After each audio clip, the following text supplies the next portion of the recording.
Well, bienvenidos. Welcome to the School of Social Work. The last time I saw most of you was in 2016. We did one of these ethics workshops. So, in emailing back and forth with Yemen and Jennifer, I said, well, what do I have new to say? So, I think actually our ethical standards remain the same. There's always a certain amount of some modification, but overall, it's still the same. So this is going to be a review. Except, are there any new school social workers in the group? Like they just started their job this past fall? But you're brand new. Okay, sort of. Not really. Not really. How long have you been a social worker? For like 30 years or something. Okay, so you could be giving the workshop. So I think for many of you, this is more a review. So we have a few fun things in store, because I kept thinking about how we do this so that you don't fall asleep on us. So we brought us up right now. That's what that was. Yeah.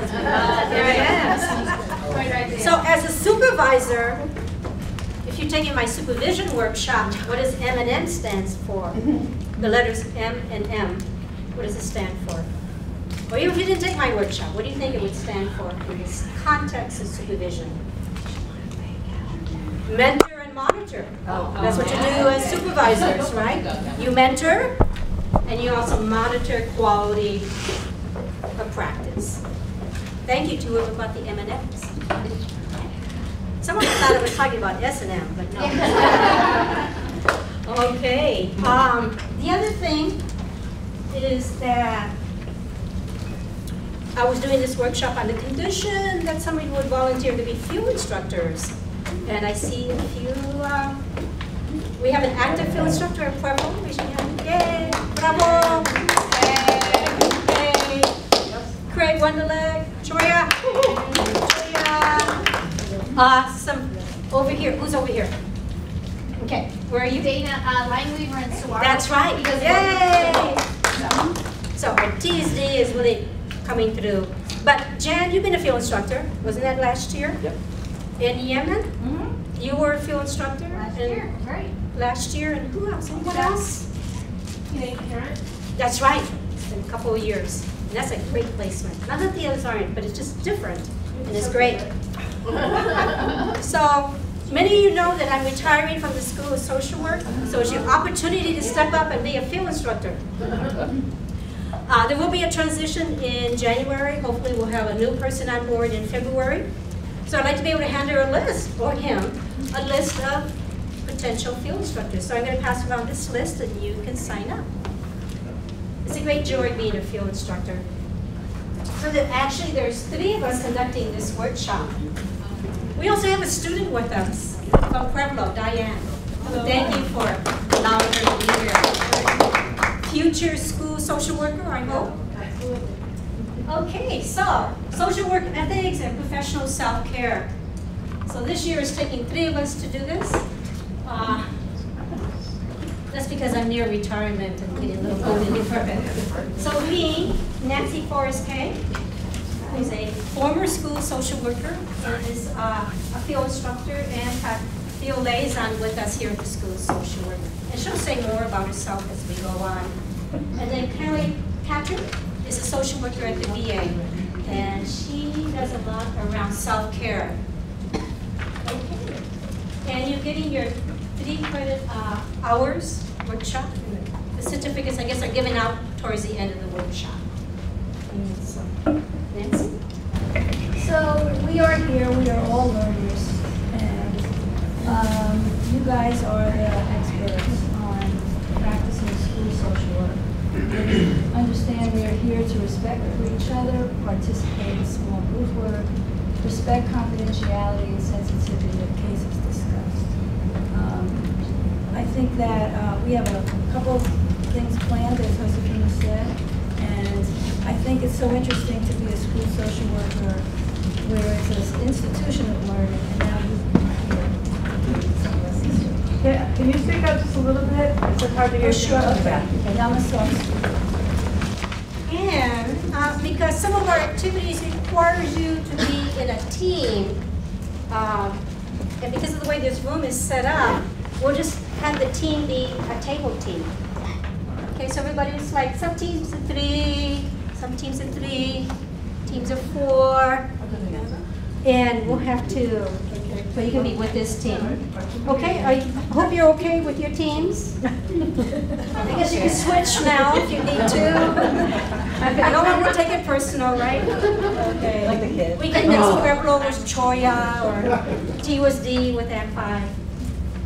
Okay, our agenda.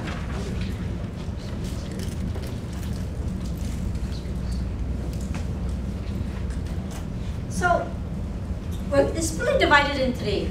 The first hour, we're talking about ethical practice and a variety of things associated with that. And then the second hour, we actually talk about application, and we will use case studies. And the last 50 or so minutes is on self-care and social work practice. Okay, so simple agenda. So our goals are, So the NASW code changed recently.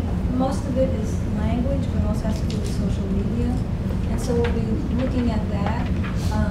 And we'll be looking at social work practice and ethical responsibilities, which is sometimes not always that clear. And the application of the ethical framework. And we have interesting case studies. Most of them are actually school case studies, but there's one in healthcare environment, but could easily be applied to a school setting. And then to engage in self-care. okay. That doesn't mean happy hour. That comes afterwards. Okay. So I love this joke. Some of you have heard me tell it before. So there's this interviewee, right? Interviewing for a job. And the human resource manager asks, do you lie, do you steal, or do you cheat? And the applicant replies, no, but I'm willing to learn. Okay, that's how the joke goes. So today we are talking about a variety of ethical principles, including one of integrity. So what's expected of a school social worker? Having good communication skills, having good old-fashioned therapeutic skills, having a theoretical framework for your interventions, that you have some skills, social skills, and engaging people that are competent in that arena, and that you observe professional conduct and the rules. Many of you that are certified or that you're licensed, there's rules and regulations around that. And most importantly, that all your practice will be governed by ethical principles. So this is, so Diane, this is what it takes to be a professional social worker. Wow. This is what the rest of everyone in the room, they are all engaging in that. Okay. So in reviewing for me, knowing that I was going to be presenting, I was trying to look and figure out, can you hear me? No? I'll try to be louder. I was trying to figure out the differences between ethical and legal and professional values.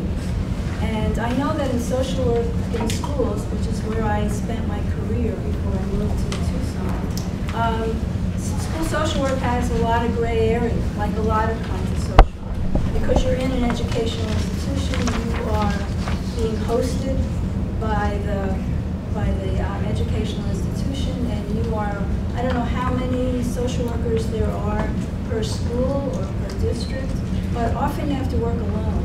And I think that that's really something that you have to sort of reckon with. So I came up with that ethical principles are really right versus right, because you often have two principles that both could stand on their own, but they come into conflict. And then you have to make a decision as to which one takes priority. And the legal implications are really right versus wrong. So that's how I think about it. But it's not always easy to figure that out. Because there's also professional values as well, which is what you're getting from the school system. Okay.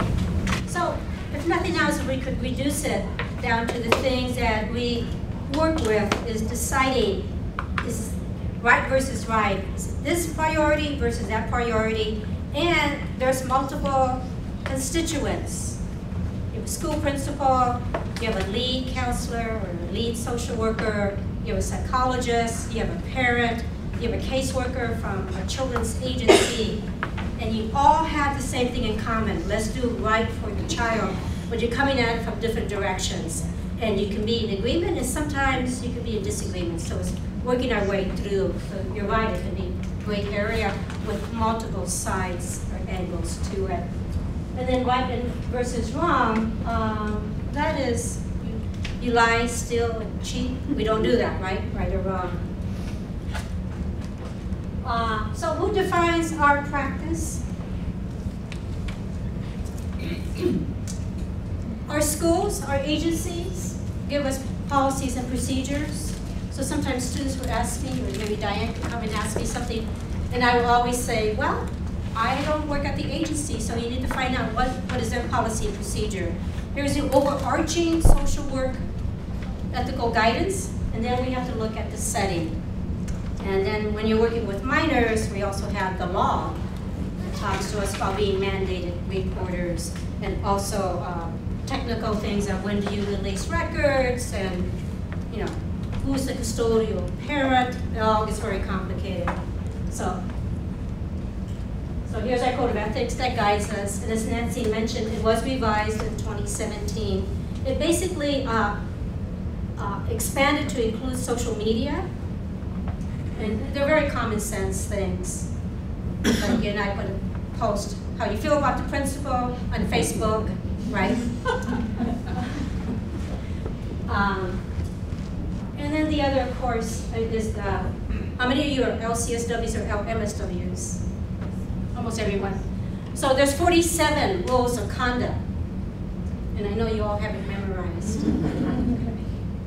But actually, if you are doing right, you would not get in trouble. And about a quarter of those rules, can you believe, are about how not to cheat applying for your license. And I thought, wow, that's a lot. And I was informed that that part of the statute were based on best practice standards from national, because there's a national association of boards, regulation boards. And apparently, I guess not Arizona, but in other states, people were lying, cheating to get in, sending somebody else to take the exam for them, falsifying their application. It's just amazing. Didn't happen in Massachusetts. Didn't happen in Massachusetts. Not Arizona, not Massachusetts. So we end up with 47, in which about a quarter of them will talk about how to apply correctly for your license. Yeah? Ms. Sabina, do you know any information about why they added the online class this year in 2018? Oh, the tutorials? Yeah. Yeah. Well, as many of you know, I sit on the Academic Review Committee for the Board of Behavioral Health, and that committee reviews applications for LCSWs. And my term actually ends this December. One of the things is that a lot of applicants really didn't know the law, and that became very obvious over time, and when they would do their paperwork.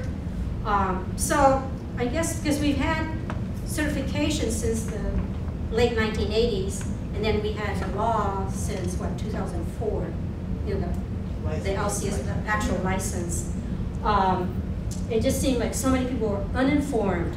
So now you take a licensing tutorial, which is about the rules and regulations.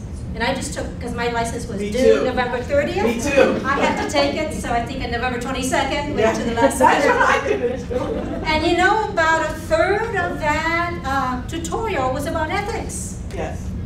And they threw a few things in about children, reporting and about records, so that was interesting. So that was in there. I think it's very helpful. And then they give you 3 credit hours, so that's great.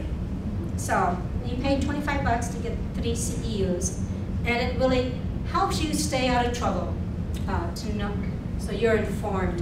And then, how many of you provide clinical supervision for those seeking their LCSW? Anybody?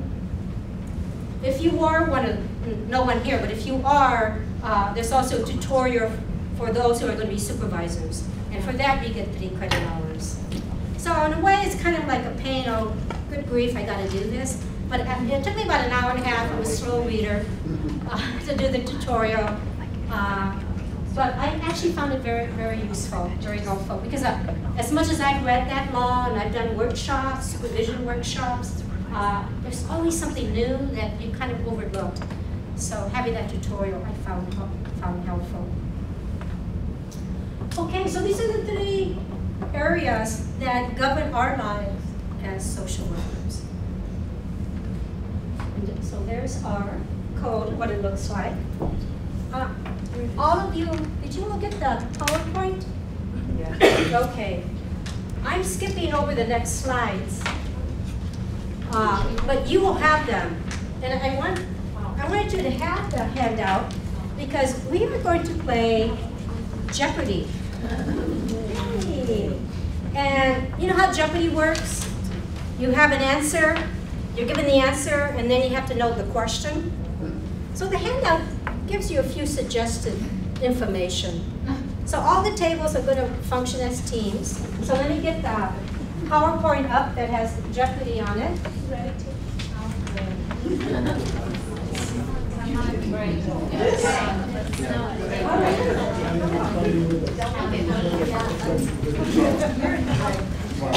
It's like a pop quiz. Okay. So if you remember, how should we do this? I guess we can go table to table. Would that be helpful? Or maybe a table could collectively rate. Maybe each table could have a designated hand raiser. You want to figure out a designated point person that will raise their hand and say, I want to try this. The answer? Okay. If we had a buzzer, I could be. Yeah, we don't have a buzzer. So we need a referee. So that could be Nancy that could referee, like who said yes. Or maybe there could be a code word. You know, when I was working with kids at camp, we would have a code word to say, you know, time to be quiet. The code word was frog. Yeah. As soon as I said frog, all the kids had to freeze.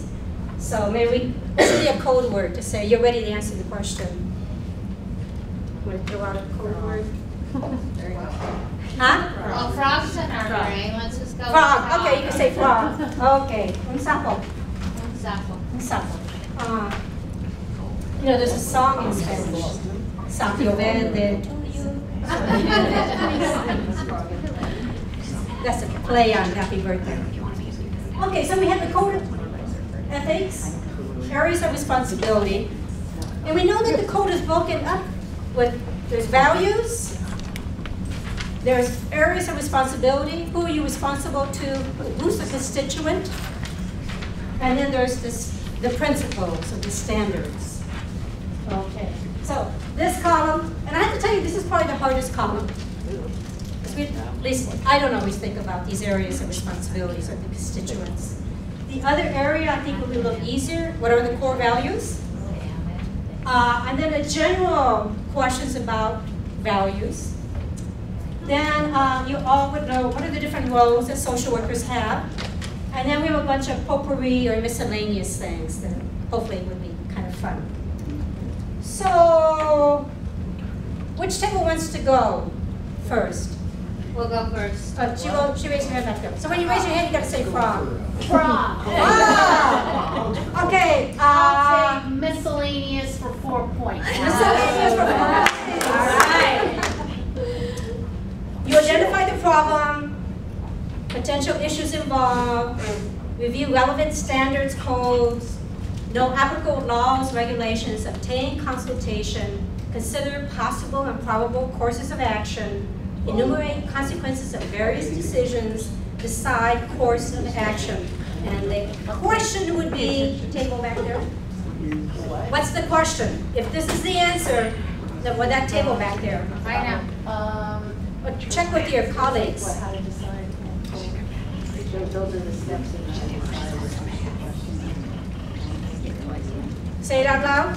Those are the steps that you go through to decide when you have an ethical dilemma or an ethical situation or something. You think that's good enough? Is there competing tables?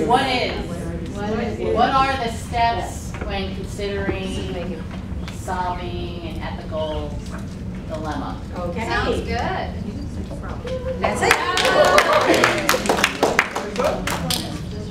Okay.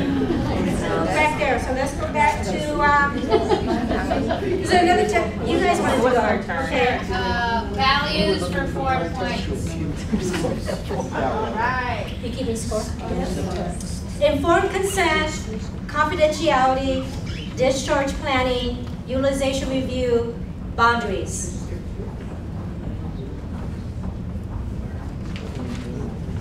This one might be a little obtuse.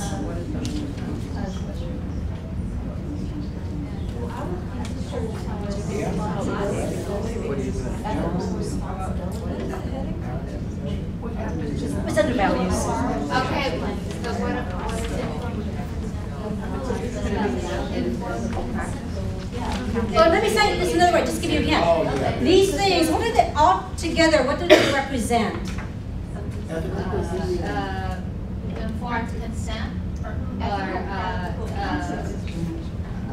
professional practice, professional boundaries. Okay. Mine was in working with a client who's in the hospital.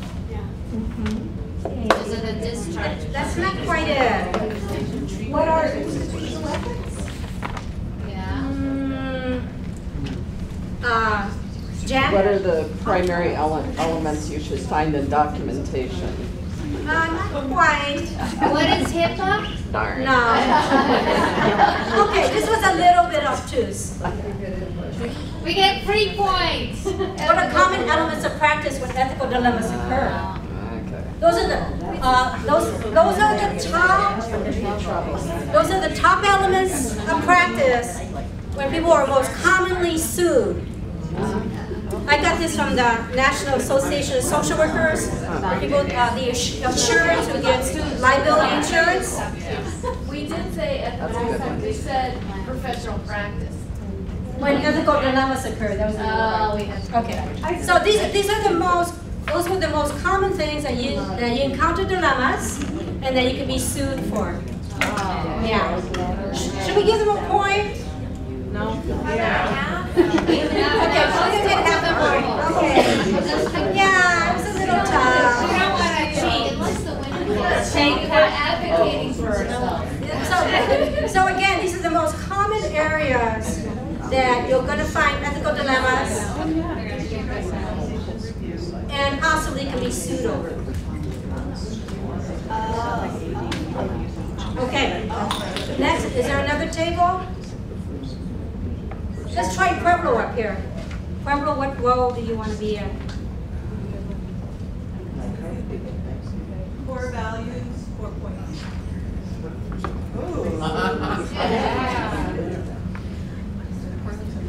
So this is the answer. What will be the question? Or how would you explain this? There's another way of saying it. Blah, blah, blah is the importance of human relationships. What is the role of Blah, blah, blah. Having a baby.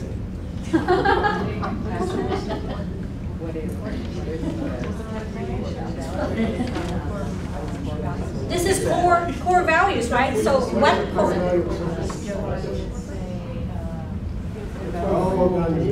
Yeah, it's one of the core values. Core value is linked to. That's the answer.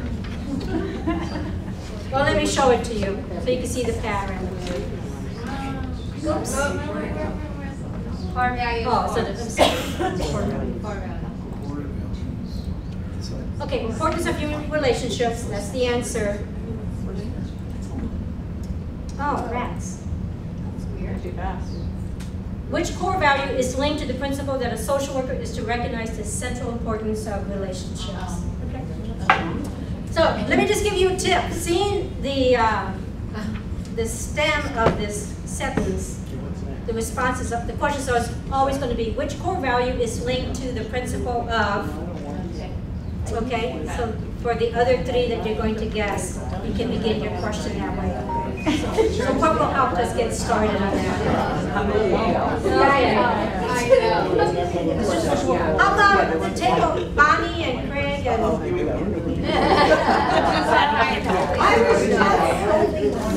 Whoever's getting half a point, a referee says that. So the second table there, which... Which do you want? You're our person. Values for 1 point.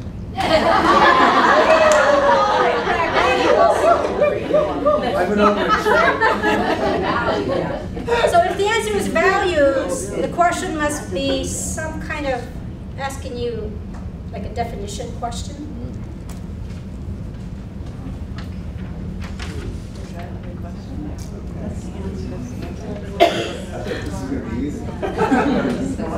Maybe we should give you 8 points.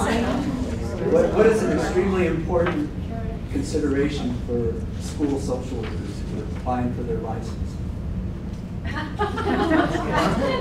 Well, that's not really it.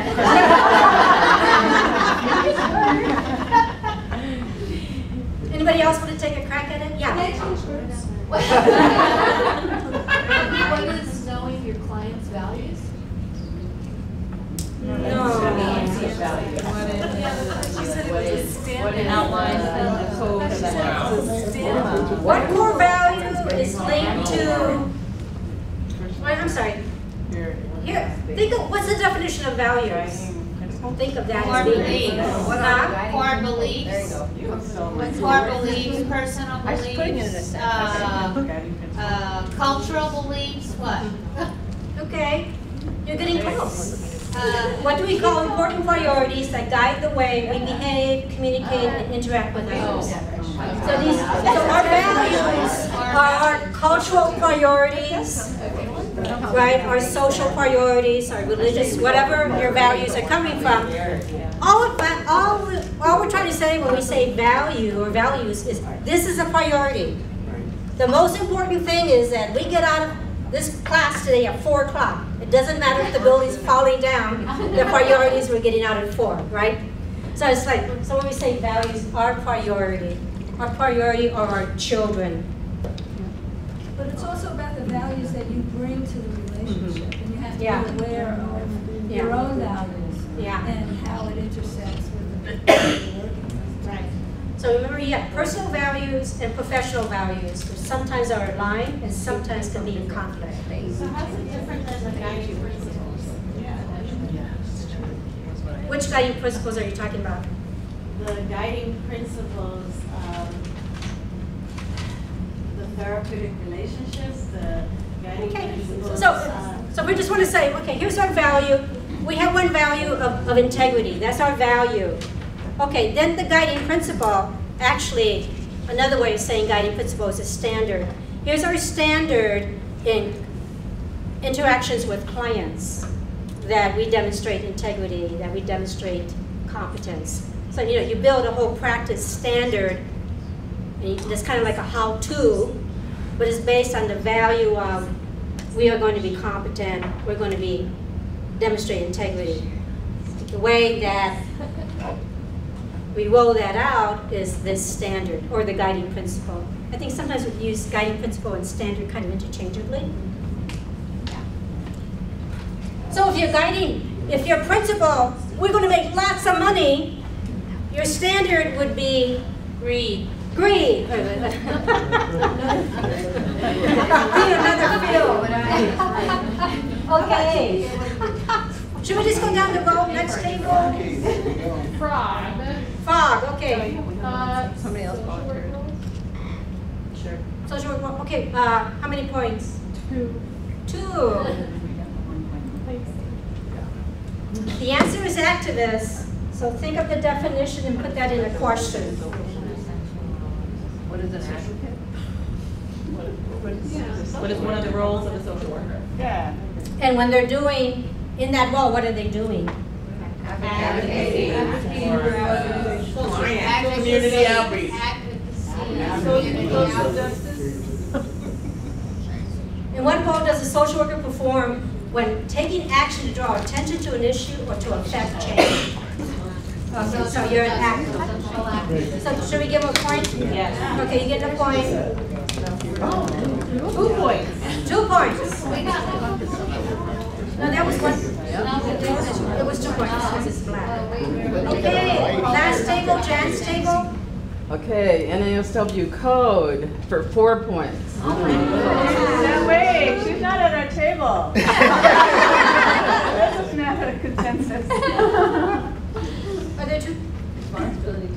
She's not at your table? Yes, she is. She's an internal. She's getting voted off the island. So if the I think response there should be a is group or responsibility to the broader society,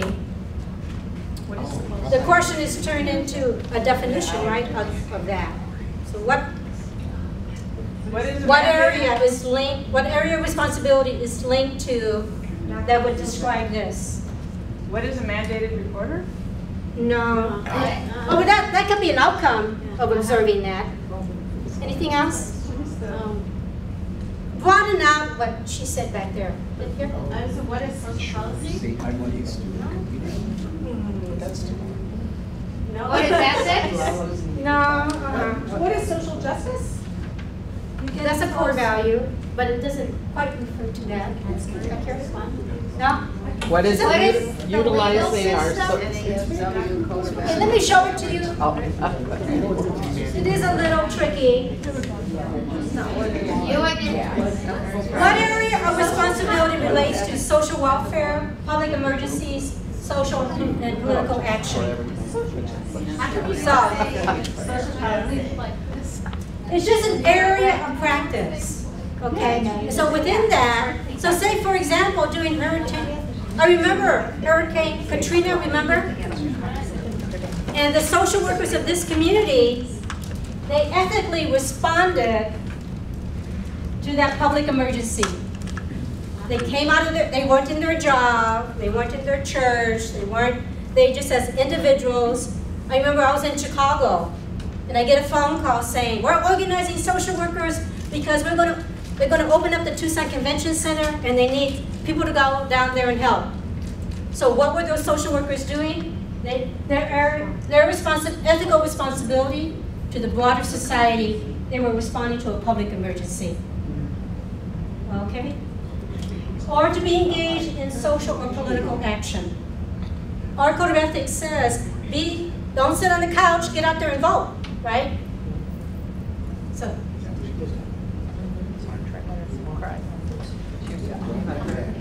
Okay, should we jump across? Is there anybody else back there? Okay. How about back here again? The lady in the pink scarf, who's your team? Okay. Which one?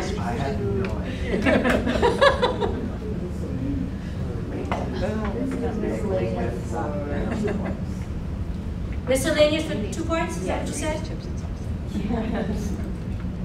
Ooh. Psychobabble, you all know this.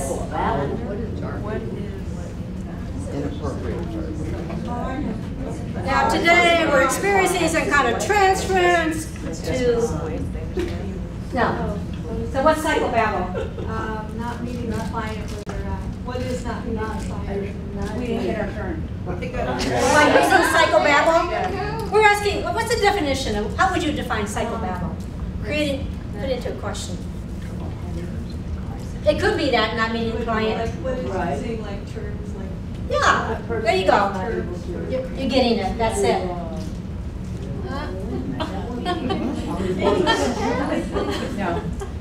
That was 2 points. What is the overuse of psychological jargon? And when Nancy and I were going through this, that's psychobabble. I think there's social babble too. And what's our social babble as social workers? What do we do all the time? Get off topic. Don't we use all these acronyms? DCS, DES, DOC, T was D, DID. Nancy asked me the other day, what's DID? We use all these acronyms, right? And nobody knows what it is that you're talking about. I go make field visits and people start talking about what they've been doing. And they're throwing all these initials around. And I just smile, act like I know. I try to, sometimes if it seems really, really critical, I'll ask, well, what did you mean by that? What is that? When I first moved here, and I met Josefina, and I was sitting in on a meeting, and I was really sort of just trying to learn things. And they kept talking about Sam Heck.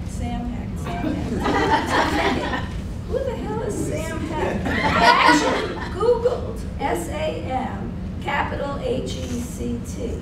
And by sort of going through it, I realized it wasn't a person, because they were going to a meeting or a celebration for Sam Hecht. I'm thinking, was it his birthday? Who's Sam Hecht? And we once got mail addressed to Sam Hecht, HEC. Right. Southern Arizona Mental Health, right? That's where I worked before I came here. So we also not just do psychobabble, I guess we do social babble as well. Right. And when we kind of get into our own little world, our own little clique, and I think this probably can happen for parents when they go to child-family meetings.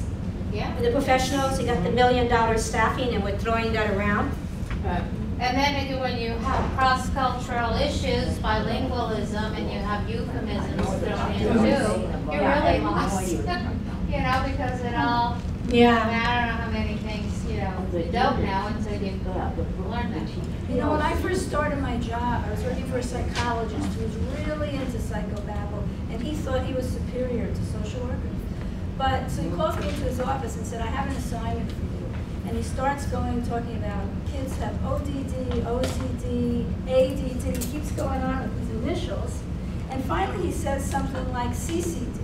And I'm thinking, CCD, what is that? CCD, is that? And it wasn't until, so I heard nothing else in the meeting. And I realized it was Catholic education. He was looking for a course for a child with special needs who wanted to go to a CCD class at a church, but it was too high functioning for this kid. So could I figure out where we could get a program of CCD for kids with special needs? But I missed everything else with the CCD. Now, if you were Catholic, right away I knew what she was saying, right? I taught CCD as a young adult. Again, if you're in a certain cultural context or a religious context, you know what they're talking about. But if you're not, you're left out, and our families can be left out. Or even translating things. Sometimes using slang, which we can, either in English or Spanish, it doesn't translate very well. Our secretary tells a story of how her sister-in-law was with a family member at a hospital, and the family member was translating. And, you know, a lot of us along the border, we speak border Spanish, right? So the doctor's saying to the, how did it go? He was trying to tell the family member that they weren't out of the woods yet. And so that means that we're not quite, things are not quite where we want it to be. And the family member is trying to say, how do you say that in Spanish, right? Que todavía estamos en el bosque? I mean, it didn't make any sense. So we can have funny things that happen to us, especially as pochos and trying to translate things.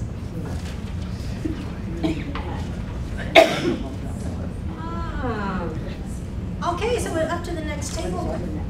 Which column do you want to pick?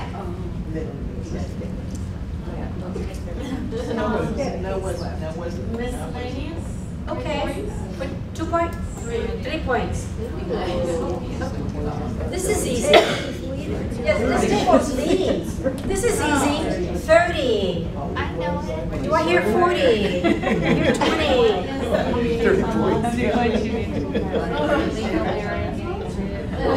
The legal marrying age. No. Should be. What about the 30 social work values? No. I saw that hand go up. 30 hours of CEUs required for a license renewal. All right, you win.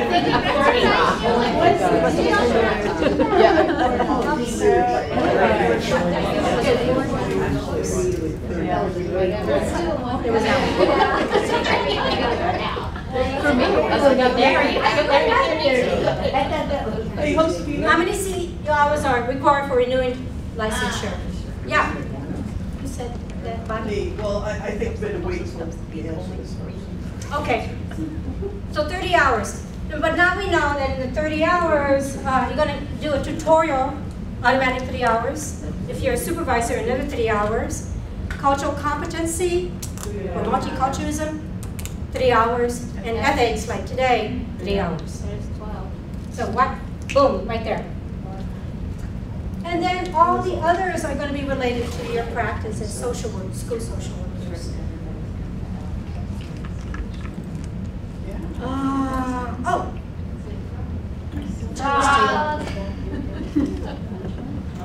With a miscellaneous 1 point.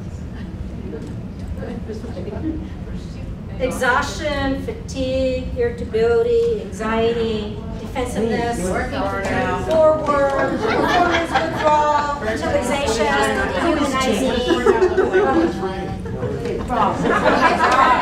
What is burnout? I knew that right away. What is burnout? Yeah. But you're working against burnout, right? Yeah. So, keeping yourself fresh as a daisy. And I have to say, I've been practicing for 45 years as a social worker. You get one thing, huh? And I am as excited about social work as I was when I was a graduate student at UCLA. I've been very blessed having all kinds of jobs and interesting jobs. Not that they weren't stressful, and not that there weren't enough resources, and not that I didn't get grief from administrators or from families or from clients. Very stressful times, but the work was just so satisfying, the outcome. And keeping it mixed, and also taking time out from all that. Yeah. So what are you going to do now? Oh! Well, I'm going into another career. I'm a Presbyterian, and so the past 2 years I took some pastoral studies, and so I graduated from my program this past May, and I'm going to be a commissioned lay pastor. In January, I'll get my final assessment so I can go forward and be commissioned. And what does that mean? I will be able to accept a call to a parish that needs a pastor. So I'm pretty excited. I don't quite know where I'm going to land, but in a way, it doesn't really matter. It's just whatever it's meant to be, I will do. So it's a nice transition from being a social worker to being a pastor. So that's what I'm going to be doing. Yeah. Best of luck to you. Yeah, thank you. Probably only wonderful jobs. What are possible symptoms of burnout? Yeah, so you got that. Okay. It's amazing how we all knew that one. Yeah, no doubts about it. Purple. Okay, NASW quota areas of responsibilities for 1 point. Okay. 1 point. It's already gone. 2 points? 2 points. 2 points. Responsibility to colleagues. So an area of responsibility that includes blah, blah, blah would be what? Another way to think about it, what responsibilities do we have to our colleagues?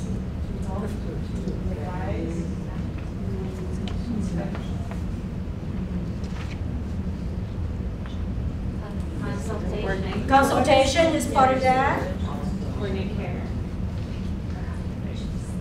Want to throw in another possible role or activity we have with colleagues? Communications? Communication. What are, well, ethical standards, responsibility? Confidentiality. Let's see. Whatever responsibility relates to the interdisciplinary collaboration, consultation, and impairment of colleagues. And this was just a short list. Our code of ethics says a lot more about responsibility to colleagues. We do have an obligation to, when we see someone being impaired, that we have responsibility to somehow respond to that. That might be responding to the individual, responding to supervisors. If you're an LCSW, you see an LCSW, you're concerned about that impairment, you have an obligation to report to the Board of Behavioral Health.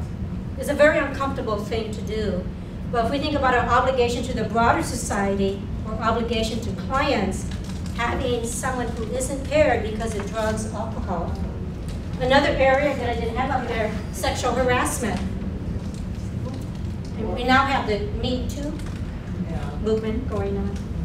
Okay. Okay, so those are just a few things. But also, I think it also includes respect for your colleagues, and also confidentiality. Yeah. I mean, I think that there's an issue of confidentiality that you need to maintain with your colleagues as well. You know, a lot of this, if you think about it, or mama, or papa, or tata, or nana, or whoever your caretaker was, I was a foster care kid.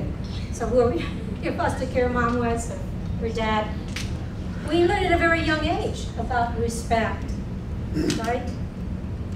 And being kind.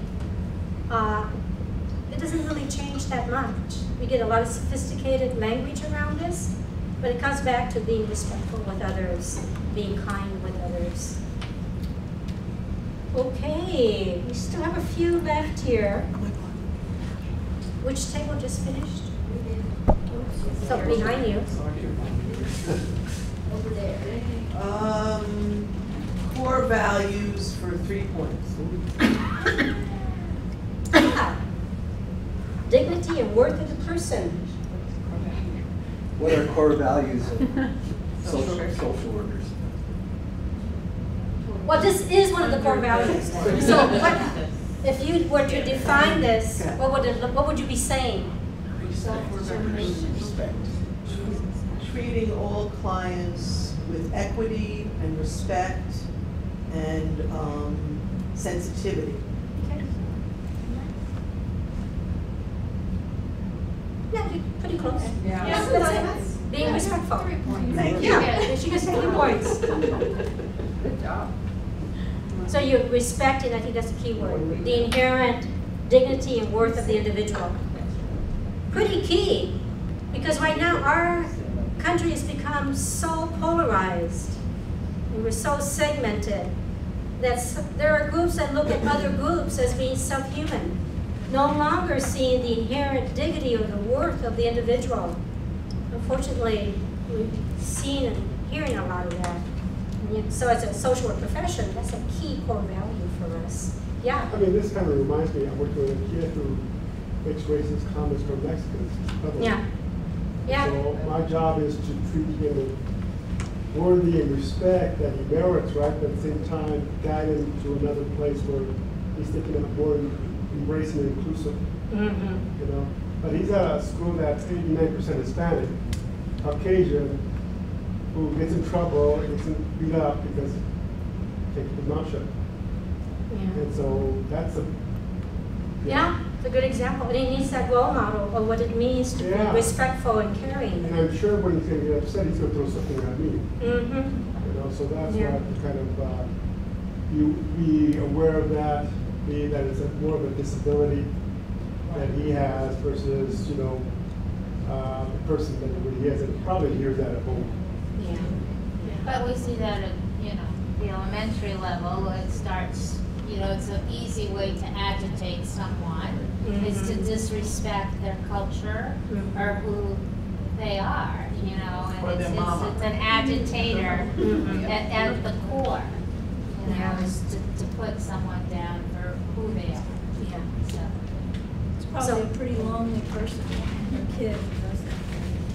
Yeah, it's a pretty battered child on some level. And so they need all our support and care. Okay. Next table. Values for 3. Values for 3. On the big point. Value suspension. What are you doing when you suspend your values? What? Removing your bias. What? Being objective. Being your personal bias. So say more about the personal bias. So how do you remove your personal bias when off? So what are you doing with your personal bias? Let's say values. What do you do with putting? Suspending them. That's it. Very good. Got it. What is the practice of holding one's values from inappropriately intruding into a practice situation? So there may be I remember I was helping a client who was pregnant, and she had decided, or was leaning towards getting an abortion. And she was struggling, as you can imagine. It's a powerful decision to make. And I think we may have, I mean, this was getting along the pregnancy, and she was kind of delaying. And I remember one afternoon we were talking, and she looks at me and she says, "Oh, you're a Mexican." I said, "Yes." "Well, you must be Catholic." And I didn't say anything. "So you don't believe in abortions, do you?" I said, "This is not about me. It is what is important is what is important for you." So I wasn't going to tell her what my religious orientation was or what my values were, because the conversation was really about her life struggle. I imagine that if it was a huge issue for me, then probably I wouldn't practice in that area, right? We all know our limits. If there's certain personal values, and if you're in a particular practice and you know that comes up regularly, then you might have to choose to be in a different kind of job, right? But if you're in a job where the majority of the time your personal values can also be in sync with your professional values, then it works fairly well.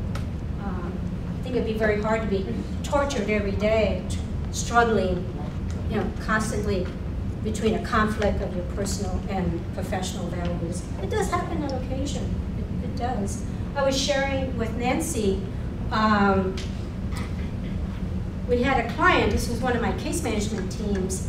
A young adult who was about 20, and he had his first psychotic episode. He was hearing voices, and he shot himself. He ended up shooting part of his face off.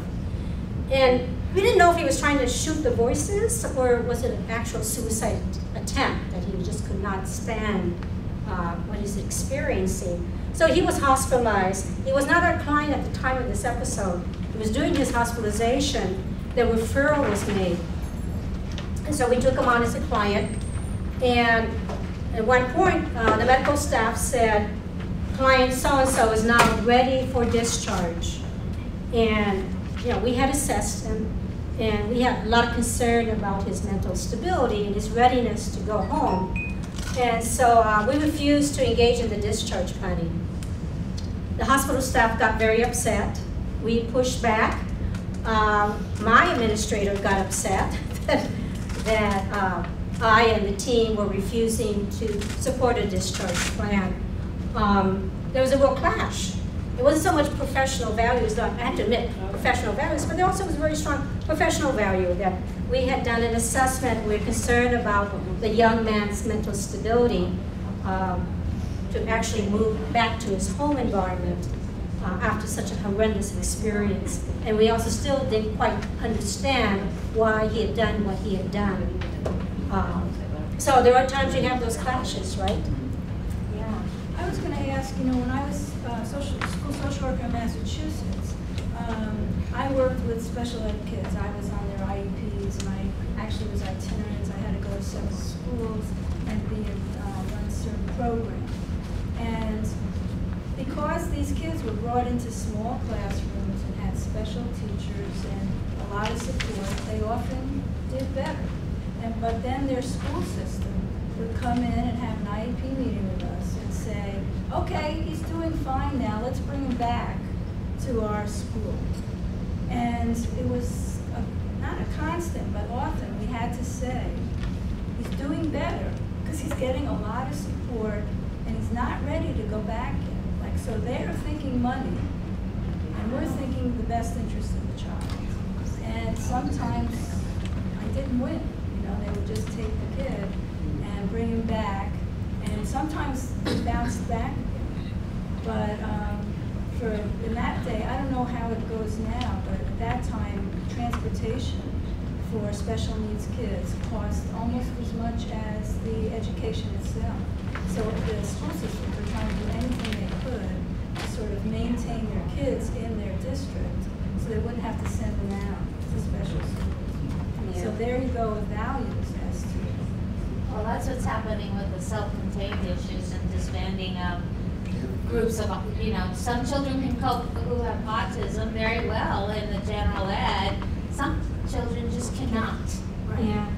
And they're And the floundering. philosophy of the district is inclusion, so they're really trying to force these kids into general ed classrooms. Yeah. It's an issue, It is, Yeah. and it's about money. It's about money. Well, in Massachusetts, when that came up, it was also about, in some of the suburban communities, that the parents didn't want their kids labeled. So they thought if we could just get our kids into a mainstream class, and then nobody will know that they have autism or that they have some special needs. And kids are so smart. Everybody, well, the kids all know what's going on with other kids.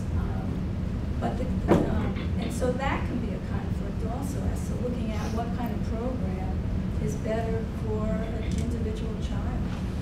It's not always. Seems like that right versus right thing you're saying. Yes. For some students, inclusion is the way they get exposed to a higher level of education, interaction with their typically developing peers, and pushed to reach their full potential. For other students, it's not really their connection. It's going to be detrimental. So individualized care. It has to do with age too. Okay. We're getting down to the close of this hour, so we don't have all the questions. We have 2 more core values. Let's do those. Who wants to do 1 point for core values? Anyone want to do that? Frog. Who said frog? Our table. Okay. He did. You want 1 or 2 points? 1 point. 1 point. Service. With a smile. Core value. It's a core value, yeah. We did it all.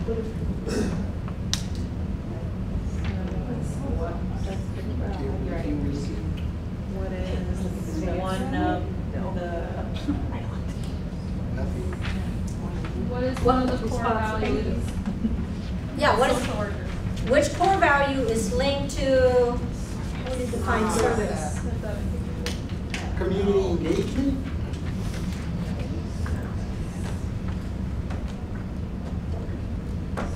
Our primary goal is to help people in need and to address social problems. That's being of service. What is the work practice responsibility? Service to your clients. That's the question you're formulating? Okay.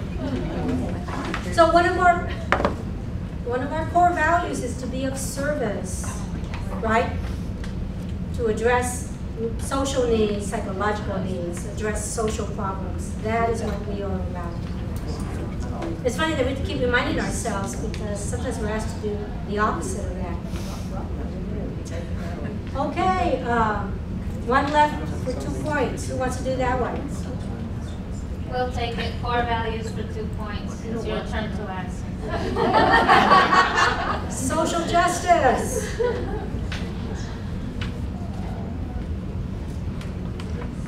What is a core value of social work practice? What is, or responsibility, what's a core responsibility of social intervention? The community. To the larger society. As social workers, we challenge societal inequities. That's social justice, right?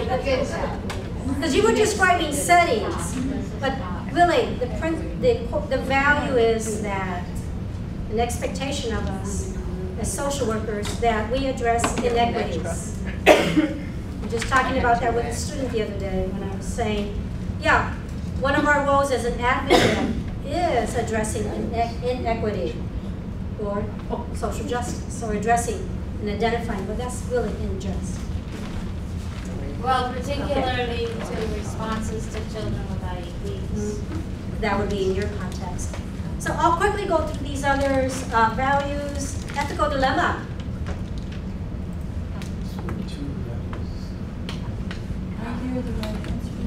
Two values come into conflict, right? That's the right versus right. Who said that?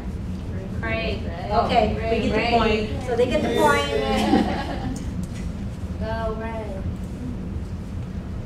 Responsibility to settings. For example, school. Area responsibility relates to supervision, consultation, education, training, administration, client records, and billing. These are all things that happen in a school setting or an agency setting, all these activities. We have an ethical obligation to participate in that and also to receive, hopefully, the benefits of that. So your principal or your administrator allowing you, giving you free time to come here to engage in an ethical practice, which is to become more learned in social work ethics. So you're acting very ethically today by being here.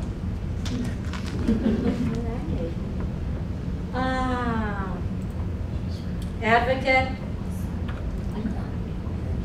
That's when you plead on behalf of another or argue a cause, right?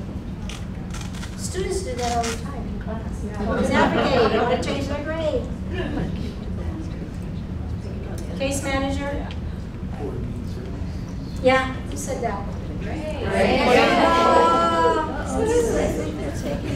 They're taking the lead.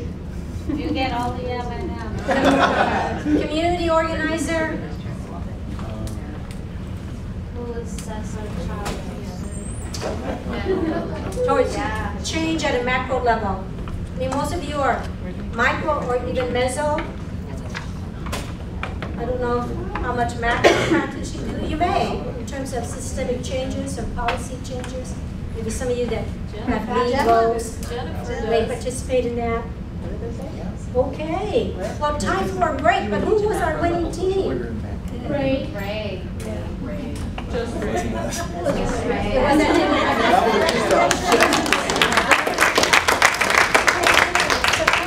This is actually a medical school of ethics training, so it's set in a health setting, but it's about a teenager. And what I passed around is ethical frameworks. Because we have our code of ethics that talks about our values and our standards. In this particular video, they're going to be talking about the medical model. So if you look at this paper on the back side, it talks about the medical model, and it gives you the principles. And you hear them discuss these principles. And they have to struggle with which is the priority principle. So I thought I would share these frameworks with you. On the first page, Weimer's application of, Dahlgren, Harrington, and Lowenberg's ethical principles is probably the one model that's closest to our code of ethics in terms of language and orientation.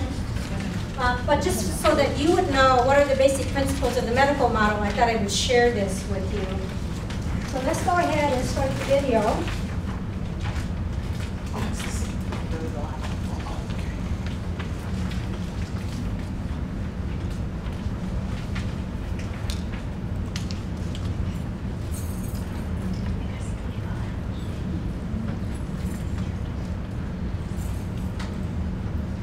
My name is Dr. Stefan Mokrajewski.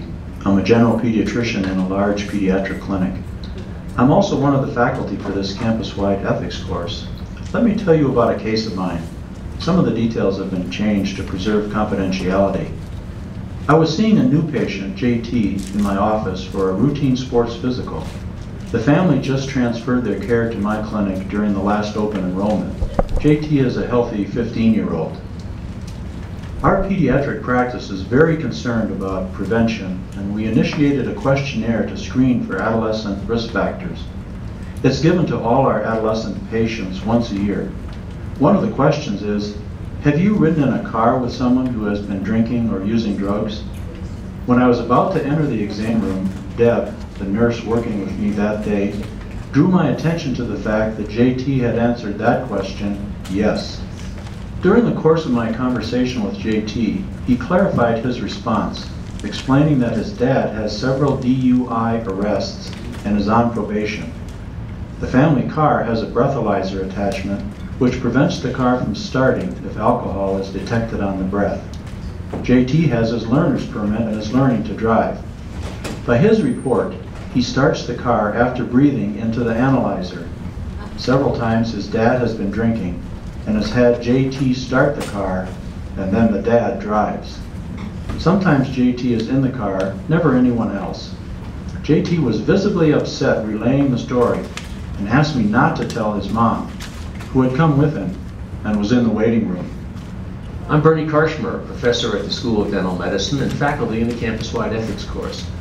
Even though Dr. Mokrahysky had to figure out what to do in real time, let's pause the story to carefully consider the ethical issues and demonstrate how you can apply the 8-step process to this actual case. JT's situation certainly has ethical implications. I was thinking, should I honor JT's request to keep this confidential? Or should I deal with the potential harms by reporting this to someone? If so, who should I tell? I think this is a case of child abuse or neglect. I think I do have to report it, but how? Where should I start? With JT? With mom in the waiting room? My gut reaction was to honor his request for confidentiality.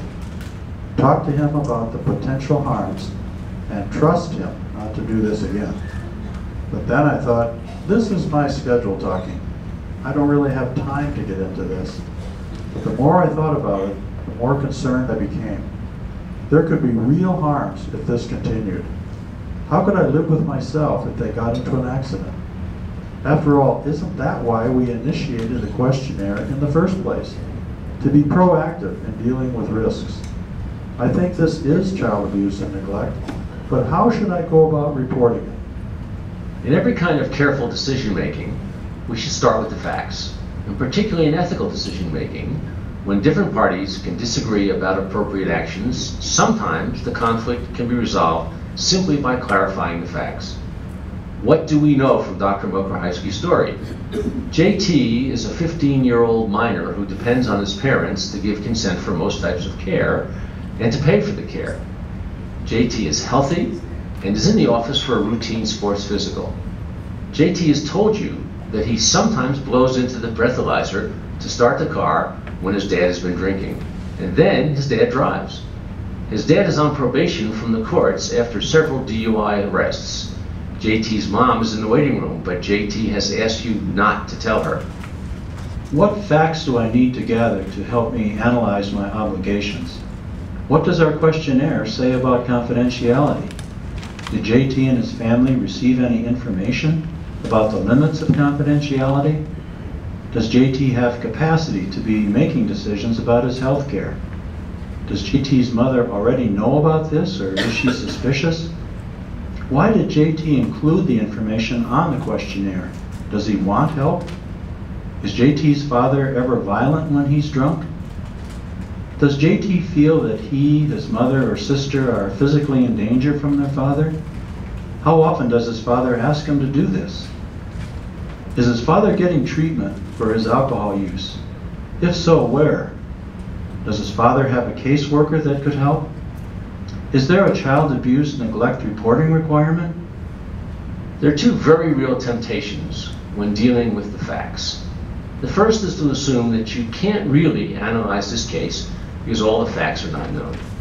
But that's not necessarily true. You can clarify which facts are most important and why. Make assumptions and test how a change in facts would affect your final decision and its justification. The second temptation is to rest the entire analysis of this case on the final question about legal obligations. But there's a difference between ethics and law. I'm Annie Harrington. I'm an attorney in Denver with a master's degree in bioethics, and I serve on the ethics committee at the Children's Hospital Colorado, and also as a small group facilitator in this ethics course. I have been asked to comment on the legal issues in this case. It is very important to be aware of what the law says, if anything, about a particular situation. But don't confuse ethics and the law by letting concern for the law completely overshadow your evaluation of your ethical obligations. People tend to think that there is a big book of laws out there that, if you read it, will clearly tell you exactly what you have to do, or more importantly, not do. Yes, there are certainly laws established by Congress and state legislatures, and regulations by various state and federal agencies. But even these laws require interpretation. In fact, much of our law in the United States is called common law, meaning law that is developed in decisions by judges that are based on legal principles and precedent of courts and other tribunals, as opposed to statutes that are adopted through the legislative process or regulations issued by state or federal agencies. In this case, there is a Colorado state statute that relates to obligations to report abuse and neglect. Title 19 of the Colorado Revised Statutes defines child abuse or neglect as an act or omission that threatens the health or welfare of a child. The statute outlines several categories of harms, including physical harms, unlawful sexual behavior, emotional abuse, use of controlled substances around the child, and, quote, any case in which a child is in need of services because the child's parents, legal guardian, or custodian fails to take the same actions to provide adequate food, clothing, shelter, medical care, or supervision that a prudent parent would take, end quote. As you can tell, the statute contains a very broad definition of what constitutes abuse and neglect. And because the definition is not clear-cut, it is subject to judicial interpretation. Title 19 also describes the people who are required by law to report child abuse and neglect to a county department or local law enforcement agency. All healthcare professionals are such mandatory reporters. I'm Des Ringen. I'm a pediatrician with a master's degree and a doctorate in public health, and I also serve as the executive director of the Kemp Center for the Prevention and Treatment of Child Abuse and Neglect. I also serve as a small group facilitator in this ethics course. I spent my career researching and teaching about how to prevent child abuse and how to help children recover not only from physical abuse, but from what the abuse does to their mental health. I'm glad we're beginning this course with a case that raises awareness about the legal and ethical issues. I'm sorry to say that there are a few too many healthcare professionals who fail to report suspected child abuse and neglect. It's important to realize that the law depends on professional judgment informed not only by knowledge of legal obligations, but also knowledge of ethical obligations. I think Dr. Mokrajewski has both a legal and an ethical obligation to report this case to the appropriate authorities. You don't have to be certain that abuse or neglect has occurred. You have to exercise reasonable judgment about your suspicions. I also think that some of the most important ethical issues come when you consider just how you're going to proceed. You need to consider how you're reporting to respect JT and his family, as well as minimizing the risks of harm, both to JT and the rest of his family. The law does have a strong interest in protecting vulnerable citizens, including children. Guided by the ethical principle of non-maleficence, meaning do no harm, some lawyers, including me and Don Bross, the lawyer with the Child Protection Team at Children's Hospital Colorado, would support Dr. Runyon in advising healthcare professionals that they should report this case. The father's actions could be considered abuse and neglect in that JT is exposed to risks when his father drives him while impaired. JT's health and welfare are jeopardized, and this is not the level of supervision of a prudent parent. Casey Frank, another attorney with a master's degree in public health, who is also a small group facilitator in this ethics course, raises additional legal concerns about the criminal behavior of the father in subverting the workings of the breathalyzer and in violating the conditions of his probation. Statistics show that alcohol and automobiles kill 40% more people than do firearms in homicides. Subverting the workings of the breathalyzer is a Class 1 misdemeanor. Colorado has a crime reporting law that is usually compulsory. The law states that it is the duty of every corporation or person who has reasonable grounds to believe that a crime has been committed to report promptly the suspected crime to law enforcement authorities. However, there are a number of exceptions to this requirement, including an exception in Colorado Revised Statutes, Section 18.8.115, stating that disclosure is not required of any communications that are privileged by law. Casey further states that to his knowledge, no one has ever been prosecuted for failing to report a crime. So, Dr. Mokrajewski may not have a requirement to report the father's criminal behavior. The state has to balance the importance of having healthcare professionals report all kinds of crime with the importance of maintaining confidentiality in the professional-patient relationship. Nevertheless, Casey does raise concerns about the criminal liability of the father and perhaps the reporting requirements of JT. What should Dr. Mokrahysky do, if anything, about this additional reporting requirement? One of the most important values in healthcare is preventing harm.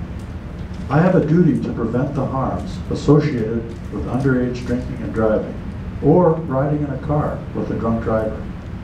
I also have an obligation to the general public to prevent the harms associated with drunk driving.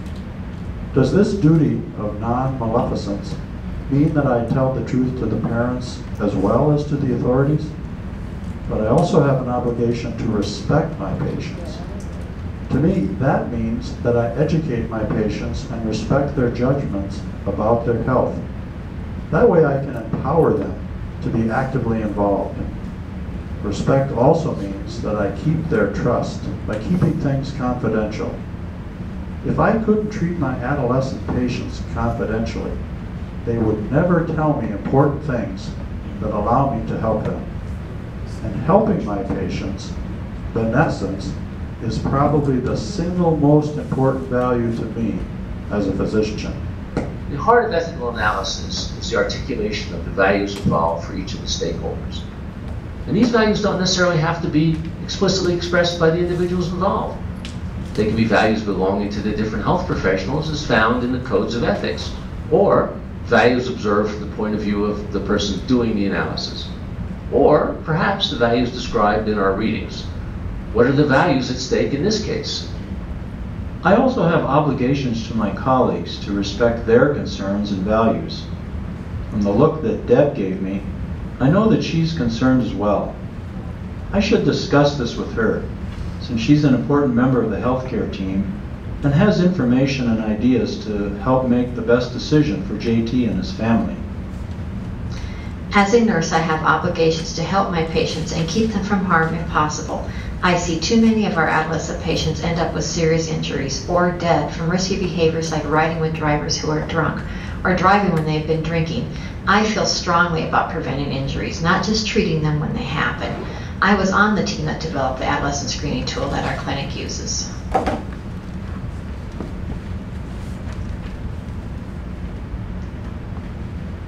I know that I'm only 15, but I understand the things Dr. Mokrahysky has been telling me. I don't know why exactly I answered the questionnaire the way I did. I guess I'm just sick of dealing with this and I could use some help. I think my mom suspects that this is happening, but she's at the end of her rope with Dad's drinking too. I wish my dad would just stop drinking. But I'm also scared of what might happen if Dr. Mokrahysky tells my mom today. Can he help without letting on that I'm the one who told on my dad? I'm scared when I drive with him. And I'm scared that if I stop doing this, Dad will ask Alice, and she's just a kid. Maybe it was a big mistake to tell it from the questionnaire, but I'm not a liar. I feel responsible to take care of my family, but this is getting to be more than I can handle alone. I hope that I can trust the doctor and the nurse to help without making things worse. What about the values associated with JT's mother, his father, and the public? How are we to understand their perspectives as key stakeholders? Both the mother and the father, as parents, have a key role in caring for their children, helping them get the proper health care, and keeping them from harm. They share an interest in maintaining familiar relationships. The healthcare team has obligations to respect the family as decision makers and to promote familiar relationships. From this perspective, the mother might need to know the truth about the situation. JT's father has a very serious illness, alcoholism, that keeps him from fulfilling this obligation to prevent harm. The team also has obligations of beneficence to try to get him some help. Family members also share this responsibility. The public is also a stakeholder, wanting to promote safety on the roads and keep people from the harms of drunk driving. They're also interested in promoting family relationships while acknowledging that some families are abusive and neglectful, and that vulnerable children should not be subjected to abuse and neglect. So what is the main value conflict in this case? The healthcare team has a duty to report child abuse and neglect to the authorities based on obligations, beneficence and non-maleficence.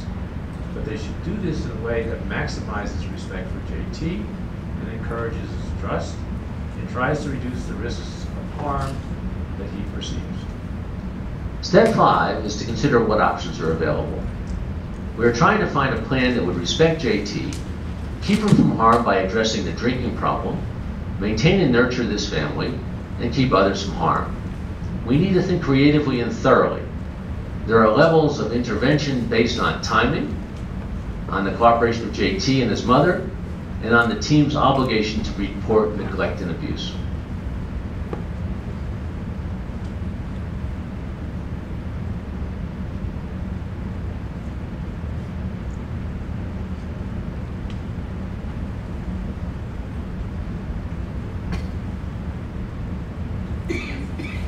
Because this patient is in danger and wants some type of help, you have to do something.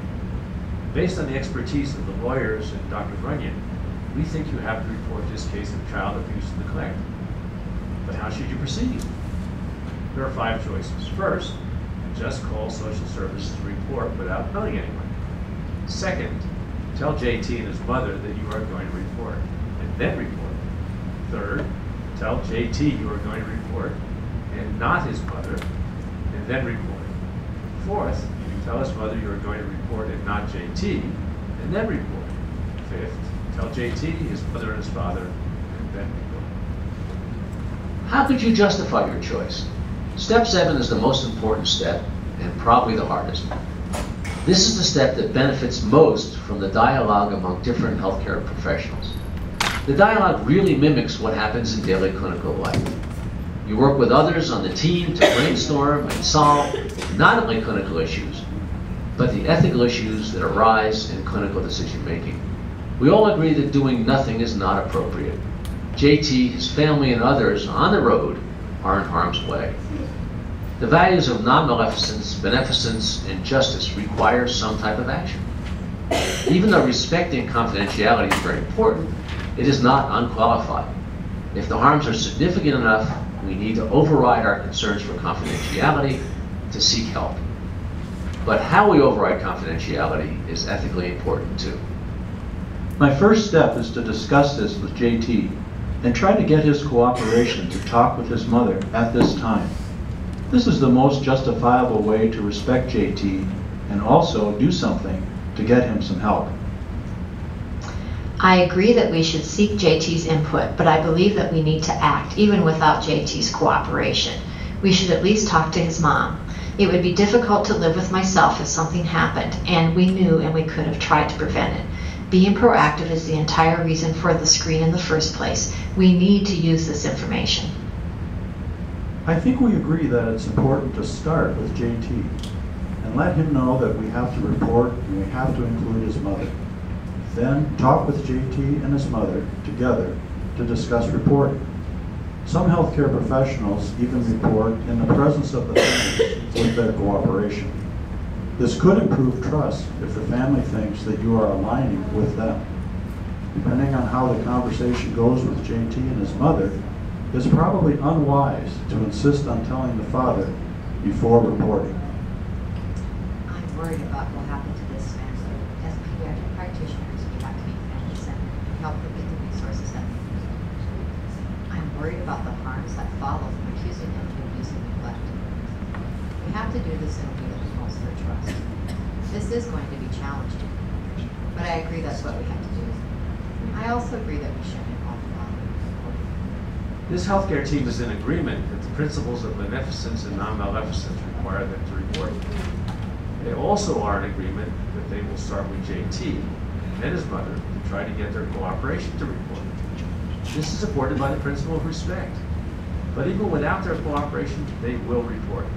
They do not intend to involve the father in the reporting at this point, but some information from the conversation with JT and his mother might reveal that this would be important to do if it enhances trust and the likelihood that the father will get the help that he needs. A possible counterargument could be that the healthcare team should just report without telling JT, his mother, or his father. You may feel that the County Social Services Agency is more experienced in managing this situation, but reporting directly would almost certainly violate the trust that JT and his family deserve. The family will be more likely to regard the team as caring about their welfare and willing to walk with them through this difficult journey. One possible suggestion would be to call social services before you report to get their input on how to handle this before you initiate conversations with JT and his mother. This way, you would get the benefits of their expertise before you handle the situation within the professional patient-family relationship.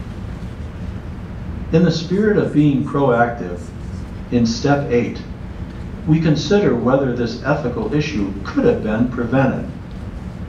One possible change would be to include some information about the circumstances in which confidentiality cannot be maintained. For instance, if you are going to harm yourself or someone else. Another concern is that this disclaimer might scare adolescents away from disclosing information. Perhaps having this discussion with your adolescent patients is the best way to build trust and assure them that you will work with them when questions arise. One final consideration for this interdisciplinary course. This example case involves a physician and a nurse. It could have involved any type of healthcare professional. If you were to encounter a similar case, how would this issue of confidentiality versus preventing harm play out in your practice?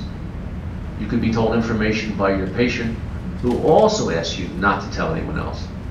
Hopefully this ethical decision-making process will assist you in taking well-thought-out actions. We'll go ahead and stop here, because we're limited to the time. So we're not going to go into the case studies. And so let me go ahead and pass out, or Nessie and I will pass out the cases. So you're going to stay at your tables. So you already saw one team and how they stepped through their decision-making process. We have another 15 or so minutes to go through this. So, and I recognize this was a very quick study. It's kind of like curbside consultation. But that's how you work, right, in your environments.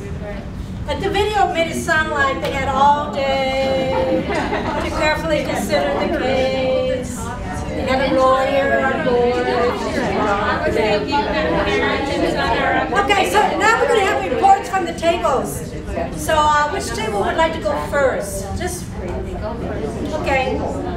We have the intern, I understand. So which case did you have? Okay, we had number 1, Miss Jing. Okay, so there's another table that had that, so listen. Okay. So if this is really relevant in my internship right now, I run a couple of groups, one of which is LGBTQ group, and we're always very careful about making sure that we get the parental consent. Oh, okay. In that instance, you know, we use the same parental consent form for all the groups. So it's kind of more generic. It'll say, like, you know, your child wants to be involved in a support group. And so let me interrupt you. So Ms. Jing, you would advise her to do different than what she did? Yes, absolutely. Oh, okay. What could she have done? What could she have done differently? Are you asking me? Yeah. Well, we would have had her do it from the very beginning. You know. Okay. And is this an ethical or a legal issue? Both. It's both, isn't it? Yeah. The other table, are you in agreement with them, or did you come up with something different? Yeah, we were in agreement. What we felt is that these are 5th graders, so we probably sent out kind of a synopsis of what the group was going to be about, how long it would last, what classes they would be pulled from, and ask the permission to. Okay. Okay. It's nice when we all agree, huh? Yeah. Can you give us the scenario so that we understand? Oh, it's the first one, first page. Oh, okay. So for sake of time, I'll have you read the cases to yourselves, but thanks for raising that. Okay, the next case was the case of Benjamin. Who had that? Okay. So we discussed this. We weren't sure whether Mary was in middle school or high school. She's 14, so it could be either or. Our primary concerns were that she discussed her experimentation with her parents. And so we would explore with her why she was telling us about this issue. Why did she come to us as her counselor to talk about that issue? And what would be the risks if she does do it again and continues to do it? And point out that it was illegal, and that if she ever did it and got caught, she would be arrested and she would be in the judicial system. And in terms of reporting, we all agreed that it was not a reportable offense. Oh, to the authorities? Yes. And to the parents? I think we all agreed that it was not a reportable, because she said she never tried any other drugs, and because she seemed to have thought through it in a somewhat mature way. But Lee brought up a good point that once we found out what was the reason she was telling us, there may be something else behind that. Something else might be going on. She wants us to act on it. Yeah. And everything.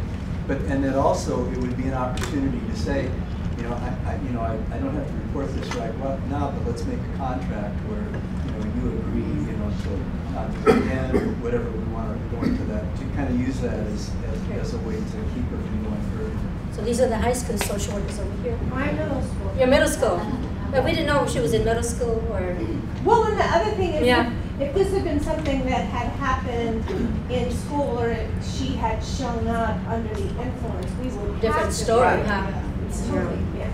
What did you, the other table? So the other, your table?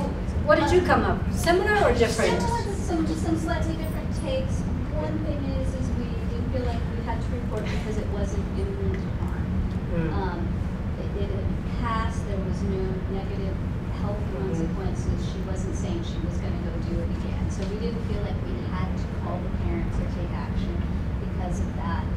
So that was principle one that we kind of considered.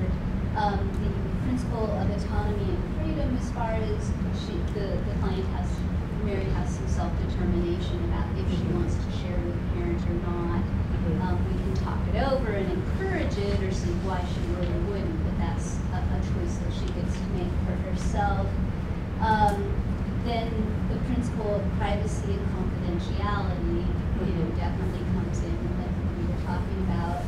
And then principle of truthfulness and full disclosure, one of the issues is what did we tell her beforehand about what is confidential and what isn't. And hopefully that sort of thing has been explored ahead of time. But we also had a good discussion about middle school versus, we were thinking middle school versus elementary. And how would we handle this if we have a 4th or a 5th grader? Because if you want to look just at a developmental process here, you're talking about middle school. On one level, this is part of their involvement, and you want to encourage that dialogue and connection with the counselor. And so, until you explore more the resistance for not telling the parents, but wanting to talk to someone, you gotta kind of go with what you have right here. But certainly, if it was a younger child, we felt like, well, that would put it in a different context. Then you might for us. go ahead and tell parents. You might have to have more of a. I'm just wondering, in your school districts, do you have, so we're talking about your ethical practice, are there any regulations that require you to report? What does your school district policy or regulations say? Are you bound by any of those rules? Yeah. I'm just curious. I think if they had like a stash of weed on them, That would be it's like different. a call and you're walking behind them trying to get to your office. And Well, if you have a situation where a child says they were drinking at home because there was a party there, it turns it into a whole other thing, right? Or, there were friends there who had the marijuana, it turns it, and there were adults present, it turns it into a reportable situation. Yeah. But it just seemed if the child's coming to you with, this is what I did this weekend, I'm reconsidering, I know it's wrong, and you explore, okay, so why is this kid telling me this right now? What is it that the child really is wanting? Explore that some. So the facts always, in some ways, only determine or help move you in one direction. Well, also in a school setting, like it's a no free drugs zone kind of setting. So already it's like not me having to bust you, but you did have the right substance on the floor. Like, you know, it's like, or you appear drunk and you're drinking out of a water bottle that smells like vodka. I mean, we're not supposed to have that. It's a whole different set of facts. That's a whole, and it's a whole different setting, because if you're on a school ground, they have their own laws. Okay, let's go on to the next. Can I say something about that just real quick for the TSD social workers? Because we're also now doing drug and alcohol groups. And in the context of those groups, those kids are sharing everything they do. Have done, and it's confidence. I mean, it's confidentiality within that group. So we aren't sharing that. That's right. If TJ had been in your group and said, "I'm doing this because my father has me blow to the breathalyzer," how would you have handled it? Well, that's different. That would be different. That would be reportable. I would call the PO right then and there. Right then and there. Okay, we have to move on. So I'm sure there's a lot more to be said. Case 3.2, who had that one? We did. Back here? So this is a situation where a principal is insisting to read the social worker's notes about a student. So we said that we would not just hand over the notes to the principal, but we would go back and discuss the situation with the boy's mother and find out if the mom was comfortable talking to the principal about what was going on. We'd also get a little bit more information from the principal. This client had harassed another student, so we'd want to know a little bit more about what that means and what that looks like. Then after speaking to the mother, depending on kind of the outcome of that, speak to the boy and see if he was comfortable giving any more information to the social worker, either alone or with the mother. And then kind of depending on all of that, deciding what, if anything, would be shared with your principal. Okay, it's a multi-step. How do other people in the room feel? You concur with what they're recommending? With a different point of view? I'm not sure I would share my notes or my impressions with a principal even upon request, because it's confidential. Oh yeah, I so have we would a not. problem with that. And yeah, they said they wouldn't. We would not. Okay. We would not. But you said you would check with the mother to see if she would consent. But to what purpose does the principal need to know? The child doesn't. Yeah. The child's the client. So. Well, no, it's a 12-year-old boy. Right. So it would be in the interest of, is this truly a social emotional issue that's going on that we can help the boy with? Or is this something that needs to be, I mean, even if you wanted to give the records, with discipline? even if you wanted to give the records to the principal, you still need the custodial parents' approval, right? The 12-year-old is not an independent actor. He has a... Well, okay, throwing a wrench in it, but we talk Yeah, what's about the wrench? notes, like, we put the notes in the computer that more people have access to, which is what we're talking about. Interesting. So then, did someone put notes in a computer that maybe someone can get access to, or are they talking about written notes, which I personally don't take for this reason? So how is that managed if you have an electronic system? So if you have a 12-year-old or whatever age child that's in a group, or high school kids that's in a group, I guess there's informed consent ahead of time? That parents agree that they know there's a record that's read by everybody in the school system? I mean, doesn't there have to be some kind of informed consent? My record is just attendance in that. I don't Yeah. put any notes. Okay, so that's different, but if, like your other groups where there may be confidential information, you get parental consent? The desktop billing notes that we do our counseling as a related service for our IEPs is not accessible to principals. Okay. Okay. That they may get pulled out by ADE to make sure we're doing the right job, but those are the only people that look at that.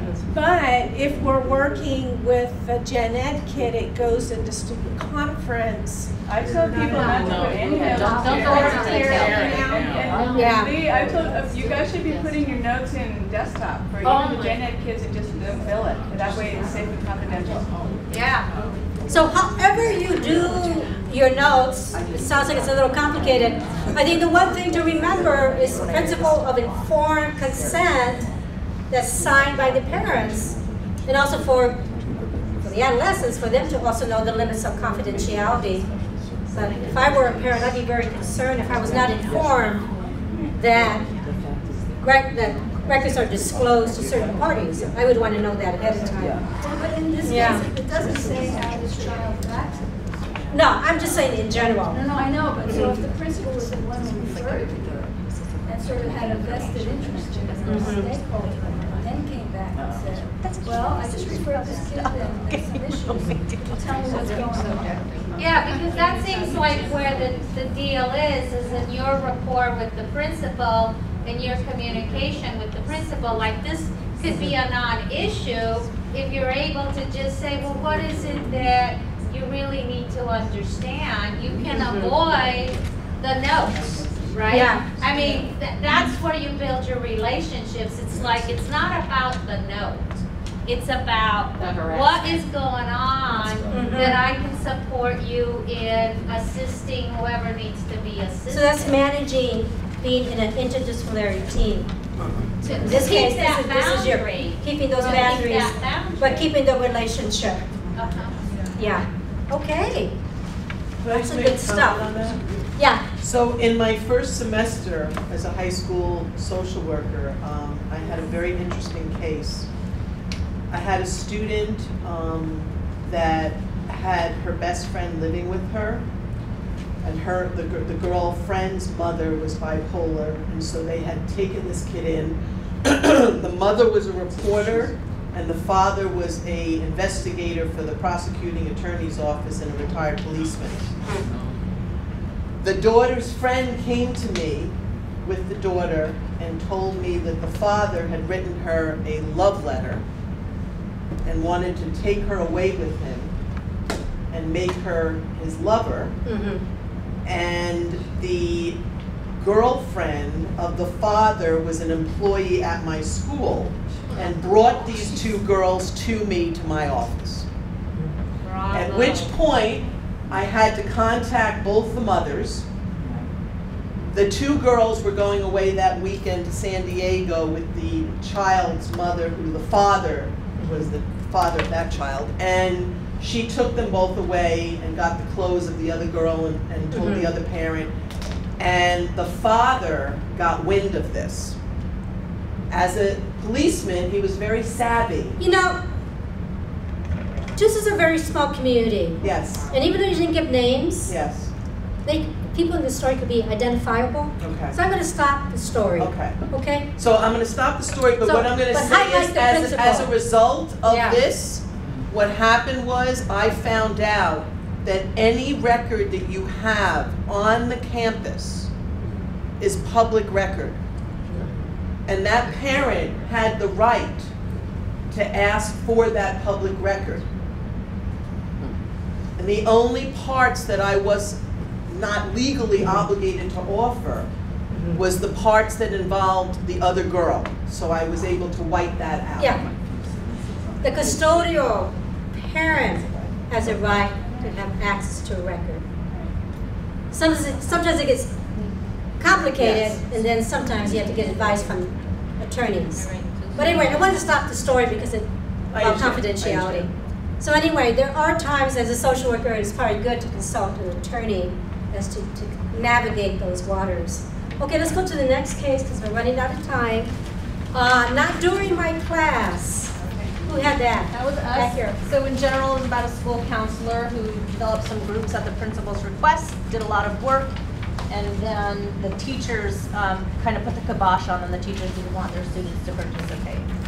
So it asks if it was a ethical dilemma or a professional issue, and we felt that it was not an ethical dilemma, but it certainly was a sort of a rookie mistake to not collaborate with your teachers. We figured it was probably because he's a school counselor, not a social worker. And part was not best practice. It wasn't best practice. Bordering on a little bit on being slightly unethical in the sense that the counselor in this case wasn't respecting the other professionals who could have been brought in. Best practice would have been, let's find out who are your stakeholders and get them to be part of the issue so they can be part of the solution. Absolutely. Otherwise you get this very boundary making of like not in my classroom. Right. Okay, scope of practice. Who had that? Back here? Okay. This is about Miss Dorsey, who starts a girls group. She's going to do a girls group about positive body image and self-esteem. She gets informed consent for this and does some pre-interviews on this. Yeah, we'll do that. And but then she does some pre-interviews and decides that several of the girls have eating disorders, so she decides to change the focus of the group. And she's a little nervous about this because she doesn't have any training in this area. But she pulls together different curriculum. So our take on this was, first, she has no informed consent to provide an eating disorder group. From the parents, she's changed the focus of the group. So that kind of, right there says, you can't do that. But in addition, I feel like it's outside the scope of the practice, and she needs some consultation and referral. And maybe these, she needs to contact the parents about her concerns and offer referrals to the parents. And if she, she needs to go back to the self-esteem group, and then when she pulls that group together, make that very clearly defined, and as to what the group is about, so that the group doesn't kind of get off path there. So that was our take on it. Anything else? Wow, great. Any do others concur with the recommendation? Yeah. Sounds sound, doesn't it? So these we could have spent actually the whole day on these case studies, and I'm sure many of you have had similar type of experiences. So we're going to give you a couple-minute break, and then because you all might be feeling like this right now, and then we'll do the self-care. So come back in 2 or 3 minutes. Okay, just a very short break. Okay, folks in the back of the room. I have a friend that's going to work there.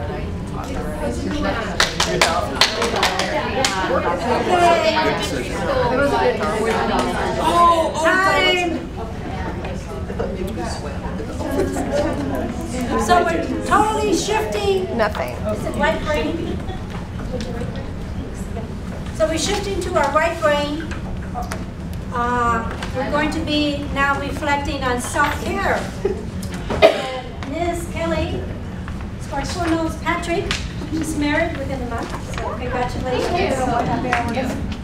She's a graduate of our program and is a clinical social worker at the VA. Thank you. Thanks for having me today, and I enjoyed hearing the end part of your discussions with all those cases. It sounds like it's been a really interesting, productive day, and it was fun to hear those scenarios. Thank you for having me here. I like to start these presentations which is looking at some mindfulness. And first we'll just look at the definition of mindfulness before we do some practice. So how many of you have ever heard of mindfulness or self-care or practicing it in your life? How many of you have a daily practice that you're sticking to with your personal self-care? How many of you face some challenges?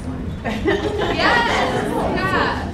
So that's why I love teaching this presentation. I think as social workers, we know what we need. We don't always adhere to it, and we get really busy. There's always more we can be doing in our personal lives and work, and sure at your schools. I can just imagine the demand. So I like to just, as often as we can, come back to it. I think days like these where you take time out for it are a great refresher on that. So for mindfulness, I like the definition from John Kabat-Zinn: paying attention on purpose in a particular way in the present moment and non-judgmentally. Start from some experience, the best way to teach mindfulness. So we'll start with a brief mindfulness practice. If you want to just find a comfortable position in your chair. Get some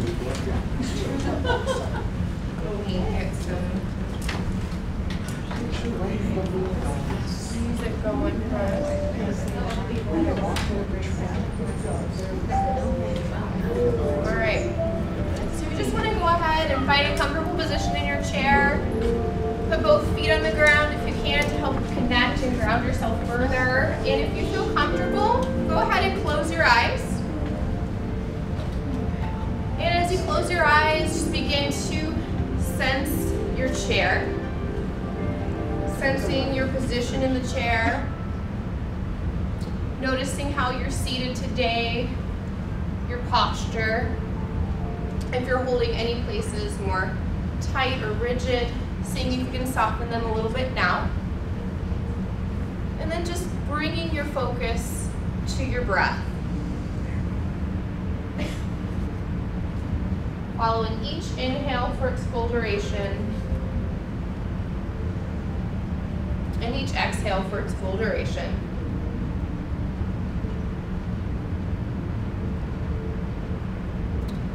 Giving yourself permission to just be here in this moment now.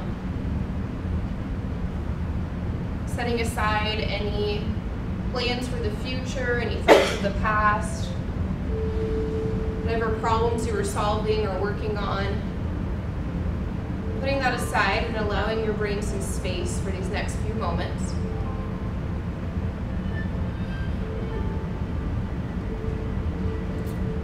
And as often as your mind gets distracted, just bringing yourself back to breathing,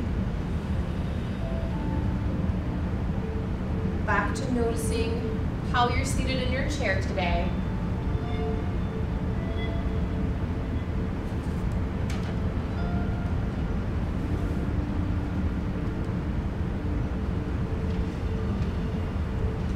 Then on the next inhale, shifting the focus of your attention either to your stomach or to your chest, just following the inhale and exhale that way. Noticing the rise and fall as you breathe.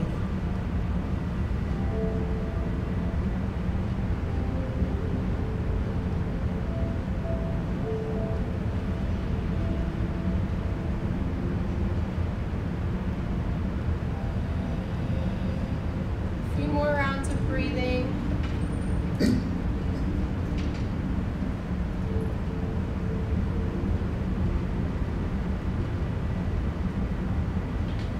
Perhaps setting an intention to come back to this kind of practice more often if you feel it's helpful.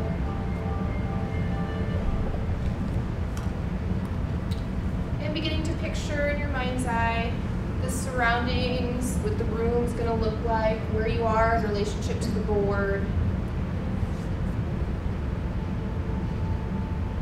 With your eyes still closed, maybe stretching a little bit, maybe wiggling your toes or fingers. Just gently bringing yourself back to this room.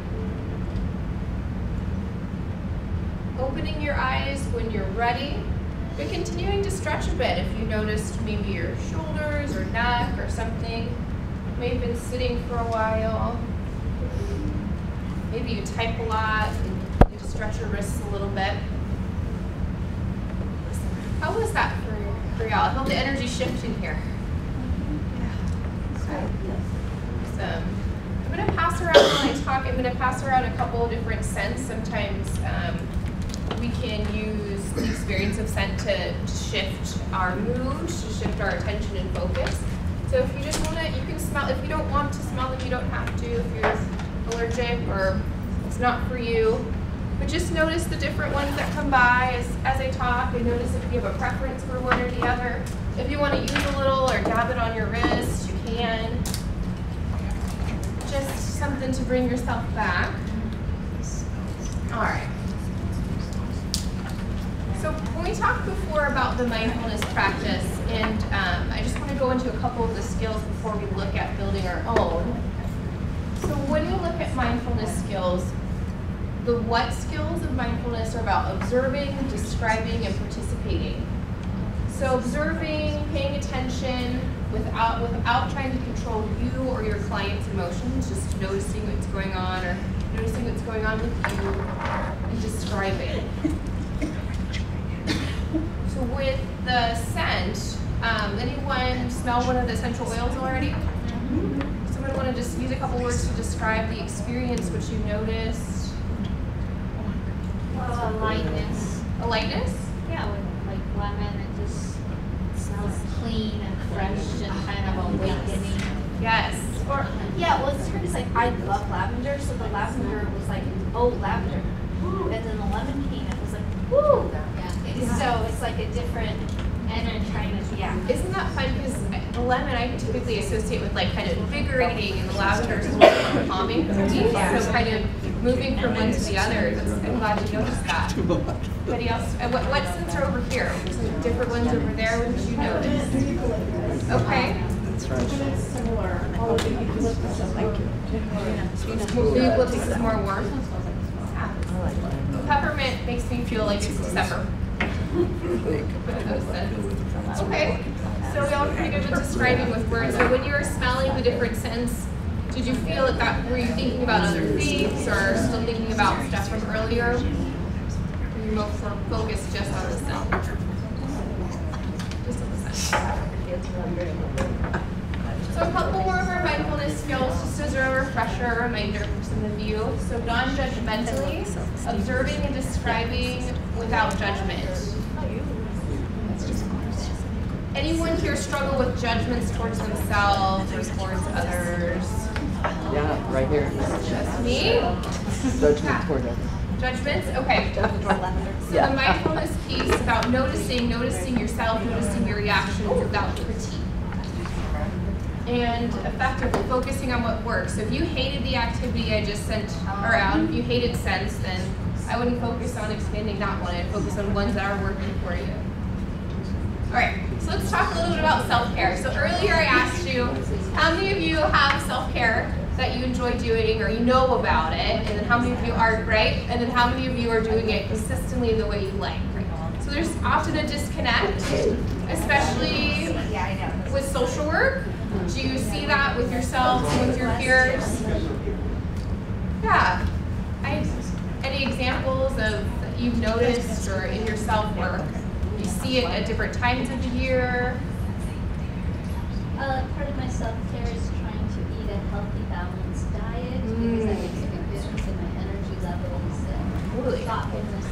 But when I feel stressed out, my go-to is the immediate relief of eating high-carb, high-sweet foods. And so there's that disconnect of what's long-term self-care and what's going to be difference. Totally. So what is going to help in the moment versus what's going to help long-term? And there's so many delicious carbs and sugar and things in the break rooms of where I work this time of year, I can imagine. That timetable. Yes. Yeah. All right. There's some carrots. Okay. Anybody else notice disconnect between themselves or just social workers in general where we know self-care is needed but it might not be happening? Yeah. I mean, after a long, stressful day, you try to leave that behind and go on with your life after work. Yeah. Sometimes it's hard, right? Because sometimes really resonate with you, your feelings further out your own feelings. But I would say, you know what, I did my best. Like I said, I did my best. I'll have another chance tomorrow. So it's like you have a mantra to help yourself when it comes up. I love that because it's going to keep coming up. You might have to say that to yourself a couple times, right? Like I did my best, trying to leave it at work, and absolutely. Well, so I do that a little bit too, but when it really hits me is if I wake up in the middle of the night, and it's like my defenses are down, and so all this monkey noise, comes and attacks me. Yeah. But I like using the breathing thing that you just did, something like that, to help me quiet down. Get yourself back. And if I may offer just for myself, I've done that before with other things, and sometimes I just have to write down whatever the thing is for my wakeful self to look at, and then go back and then I can disconnect from it a little bit more. Like one time I wrote down like a note on my phone, like call person, and I just wrote like a letter, like a first name letter, so I remember in the morning, okay, I might need to follow up with that person, but if I just laid there in bed, I would have been like, I gotta remember to call them, and it wouldn't have happened. So absolutely relate to that example. Well, I really like naps, and I read, and it's like, do you go walk and do something, or do you nap? But I was very elated to read that, people who get enough rest live longer. So naps are highly indicated. I like that. Right versus right, though. Yeah, so sometimes picking which self-care thing is going to fit for you. Absolutely. And then sometimes it's the basic needs, right? Looking at our hierarchy of needs, and as great as it is to smell lavender if you haven't slept at all. Like, yeah. Okay. So for me, when I first would think about self-care, I would think about going for like a super long hike. Like I would go up to Mount Lemon and I would do that for like 6 hours, and that would be my self-care, and that's when I was taking care of myself. Or I would go to a yoga class. This is like a super fancy one on a hike somewhere, but I would go to the yoga class, and if that was really my narrow definition of self-care, these activities that I went and did on the weekend that I wanted time out to go and do. And then as I got into the swing of social work practice more, what my self-care would look like sometimes in the day-to-day was going to drink some water and stretching. And in both instances, am I taking care of myself? It's kind of like we were talking about earlier, there's different things. But I would get into this habit of, oh, I'm not going for these hikes, I'm not taking care of myself. Oh, the heck with it, I'm just going to do these other things, or all of the unhelpful behaviors, or I'm out of it, right? That all or nothing pattern. So what I had to learn it because I was starting to get some, almost like some injury in my shoulders and from typing, and then I went to my doctor's office and she's like, okay, 3 times a day I need to do these stretches for 5 minutes. I was like, I'm too busy, I can't do that. And the second I heard the words come out of my mouth, I was like, oh, I need to reevaluate how I'm structuring my practice as a social worker and how I'm structuring my day. So if I can't stretch 3 times a day for 5 minutes, what's going on? There's something that's changing. This is my health. So that's really what sparked my interest in self-care for social workers. I was teaching it with clients, teaching a mindfulness group, but it really made it interesting to me in terms of us as people practicing. So this is what I do at work to try to fit in. And some quick ways to refocus. Look at something peaceful, say an affirmation, use a breathing tool, write a short gratitude list. Are there small things that you can do in your day that are practical? Let's just shout some out. I was going to have you do a worksheet, we might not have time, but what are some things that are practical for you in your day-to-day? I look for something beautiful in the way work. That's awesome. It makes me feel very like I often see many more than just one thing because Isn't that fun? So you look for it and you find more and more. Awesome. I think I daily acknowledge the beauty of nature on some level, you know, as it presents itself. So beauty in nature, looking for something. What are other things that we can kind of fit into our day? I know we're busy. I swim several days a week, and then I do meditation with my 8-year-old. That's awesome. And sometimes I just send a text to my girlfriends and just say, girls, and we have a designated place we go to, and we just laugh, you know, and reconnect, and it's really distressing to me. That's awesome. Laughter's the best medicine. Great. Okay, so planning, scheduling time, meditation with your 8-year-old children. Love meditation. They love teaching it to kids. I do a meditation prayer every morning on the way to work. Oh, as you're driving. I like that. So part of hopefully your eyes are open. Yes. Okay, just checking. Eyes are open, phone is off. Oh, I like that. So part of your ritual on the way to work is that practice. It's an intentional practice. Awesome. Of service. I try to make sure that at least once or twice a week I actually stop and have lunch with some colleagues and we talk about stuff other than just work. That's so awesome. So glad you said that. Isn't that so hard? Because you're all together and there's things you need to talk about, and it can get really easy to go back into the conversation of work. I know that happened today when I took time to go to lunch and we ended back up there. How do you navigate that? How do you, any tips from you guys to redirect the conversation back to? I make sure that I don't hear any news or any talk thing in the morning, like no TV noise. I like that. Because that is so consuming of your energy. Can shift your mood to look at the news and headlines, especially these days. Yeah. Okay, so kind of keeping yourself free. Okay. Anybody else? Any things that you can fit maybe while you're at work? Say you had an intense situation with a student, or you've got a lot of things going on. How do you gather yourself and give yourself a little self-care? I will go out and walk outside because most of the time I'm cooped up somewhere. I'll just go get out in the sun or something. Yes. Take a short walk, or you can just go sit somewhere outside. Just take a small break and go sit somewhere. Does anyone struggle with that sometimes, with giving yourself permission to take a break? Yeah, yeah.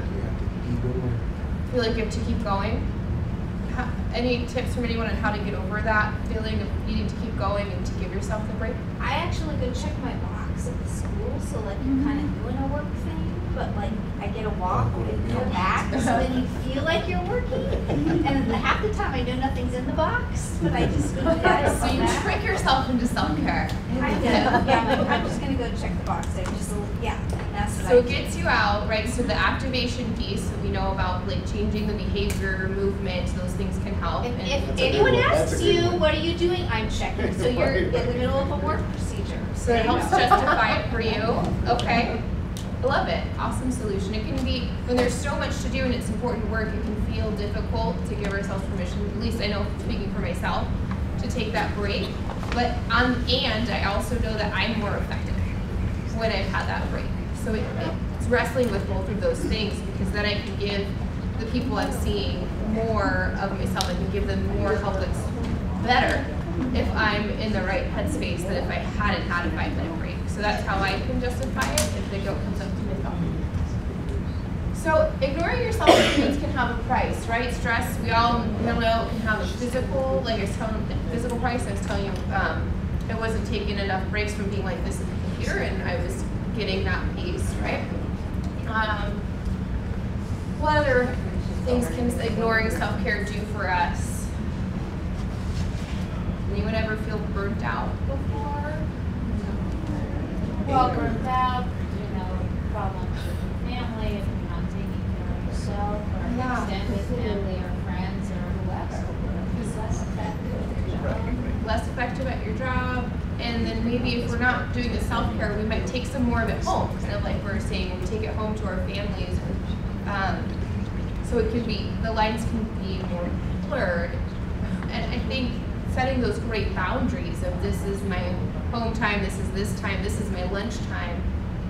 I think boundary setting can be key and huge to our self-care. And there's a lot of like things that can tug at this is why you shouldn't set the boundary, but once you value it or whatever it is you're doing and set your intention around it, and set those firm boundaries, it can really help protect from these effects. Okay, so time for a plan. Let's see how much time we have. Okay, time for a quick plan. I want to capitalize on this motivation for self-care, and we're going to write a brief plan for you to take home with you. So it's a 3-step plan. First, I want you to talk about how you are when you're feeling well, when you're doing well, when you're taking care of yourself. A couple of things there. It hasn't happened. Well, what you remember, or what that might be like. And then we're going to talk about what we look like when we're stressed. All right.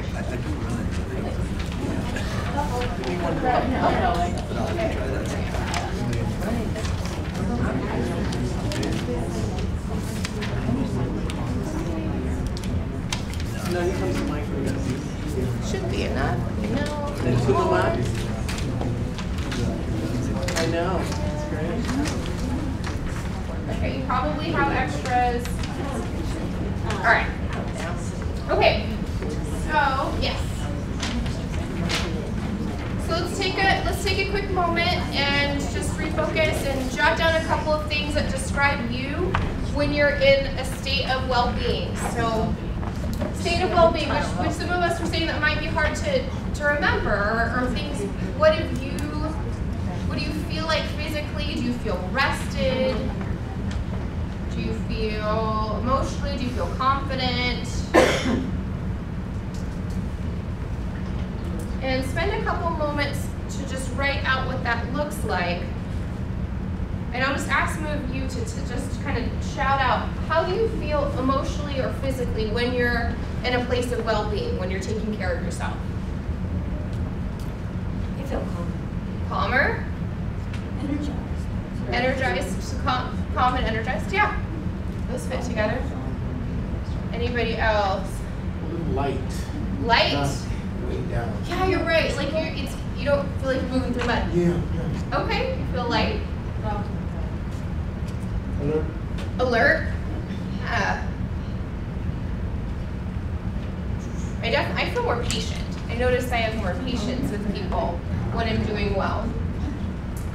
And then are there thoughts that pop up or things that you're saying to others more when you're doing well? Do you give out more compliments? Are you saying things like, it's all good, or we can do this, or positive? Are there maybe phrases that you know you say a lot to your team or to your coworkers or to your students when you're doing well? If you hear those words coming out of your mouth, you're like, oh, that's a really great day. Yeah, I'm so happy you're here. I'm so happy you're here. Okay, and then the other piece I want to look at, like, who are you surrounding yourself with? So are there certain people that when you're feeling well, like maybe you're texting those friends that you like to go and laugh with, or maybe you're with certain people or certain peers or certain family members when you're feeling well. And then are there things you avoid when you're doing well or feeling well? Toxic people. Toxic people. Toxic people. Maybe it's junk food. Maybe you avoid that. It's not even hard to avoid it when you're feeling well. It's just not a thought. Maybe it's certain shows. I know when I'm in a certain mood, maybe I'm going to watch more positive, upbeat shows. Then I might avoid some more dramas.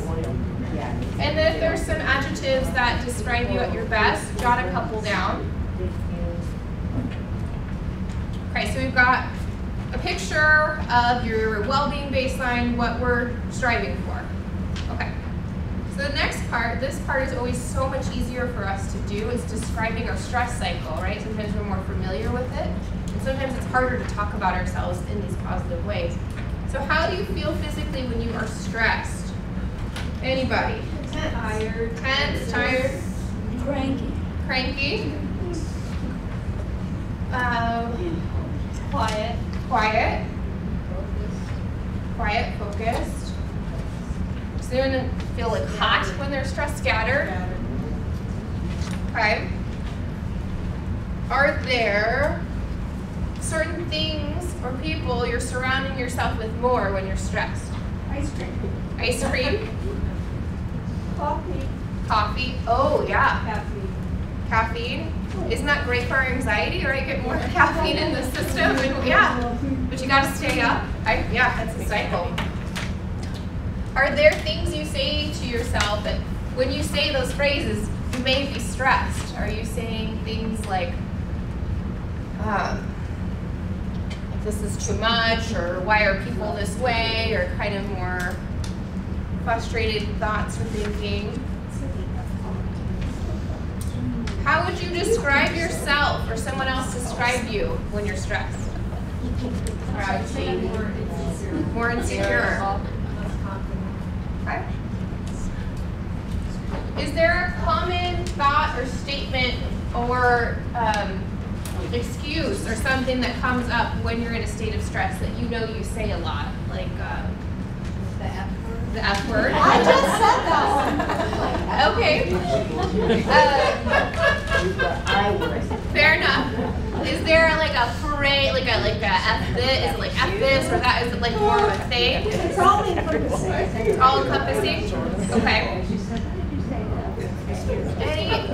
Try to think of one I can write on the board and work with. This is being filmed. Use what I say in school. Appropriate. Okay. This sucks? Okay.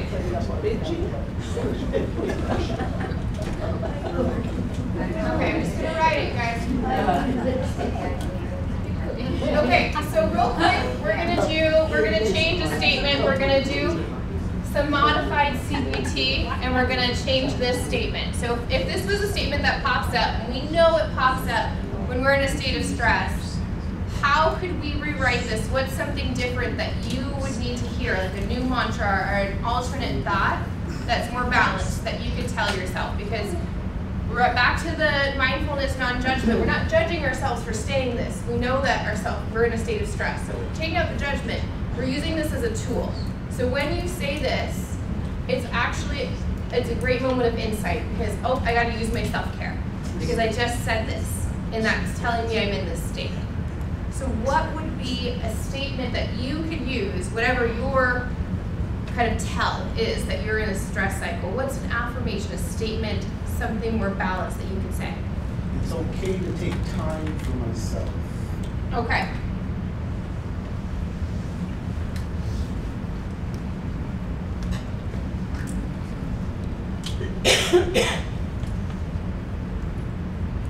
Okay, I would write that down under your create your self-care plan. It's okay to take time for myself.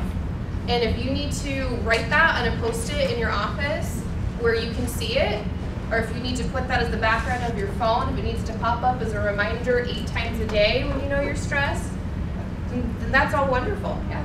I mean, did you write this stuff sucks like sucks? Yep, changes too. So that was part of it.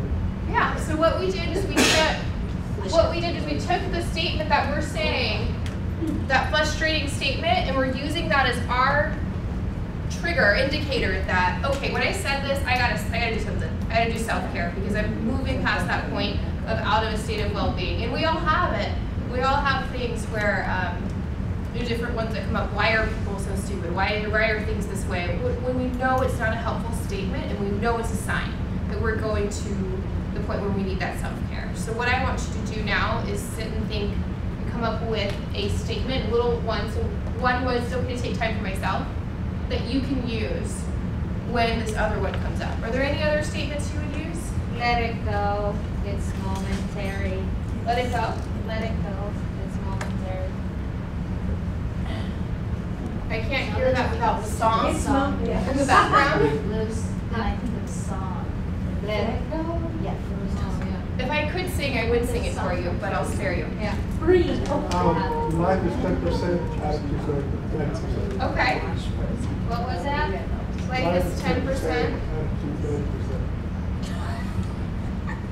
Okay, so everyone's got the idea, everyone's got a statement down, written down on a piece of paper. We can pull it back out if it comes to it. I'm gonna erase this just in case my mother's watching.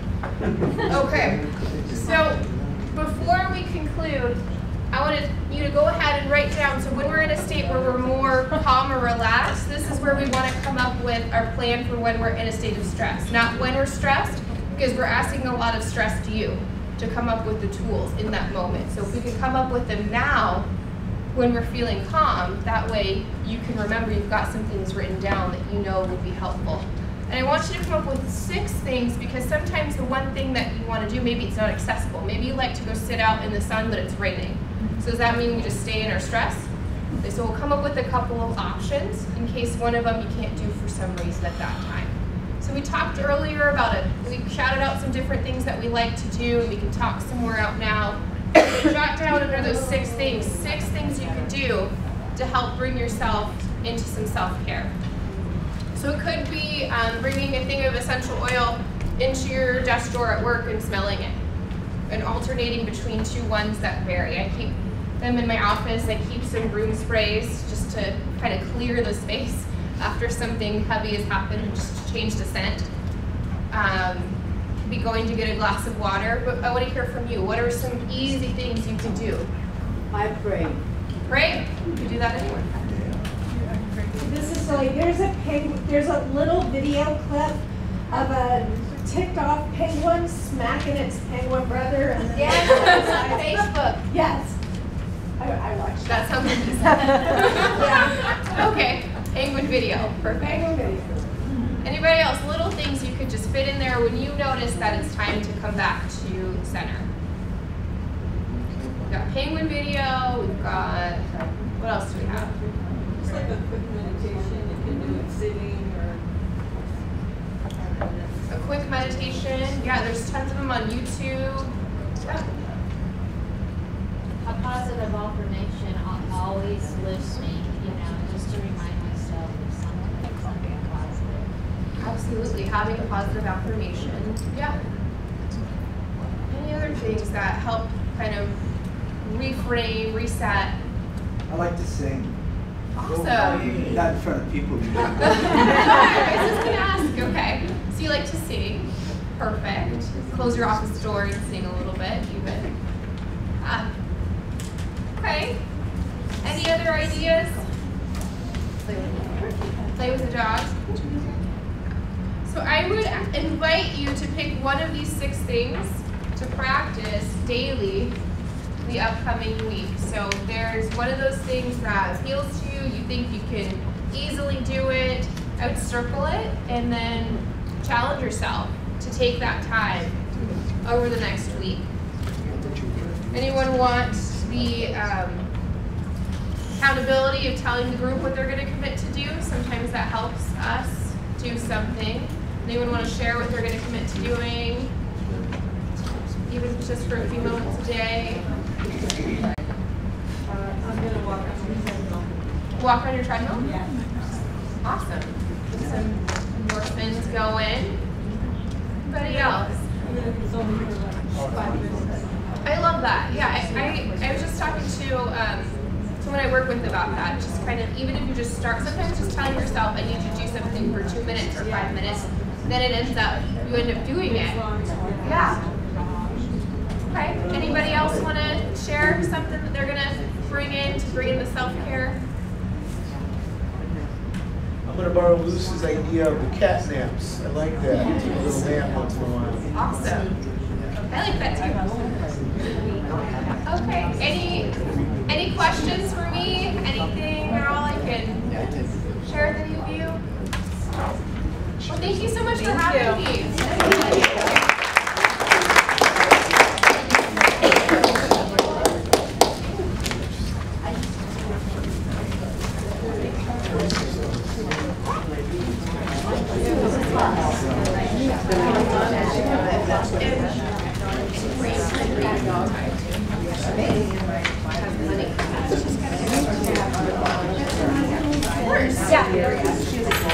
I want to bring to your attention, we have another 10 minutes to go.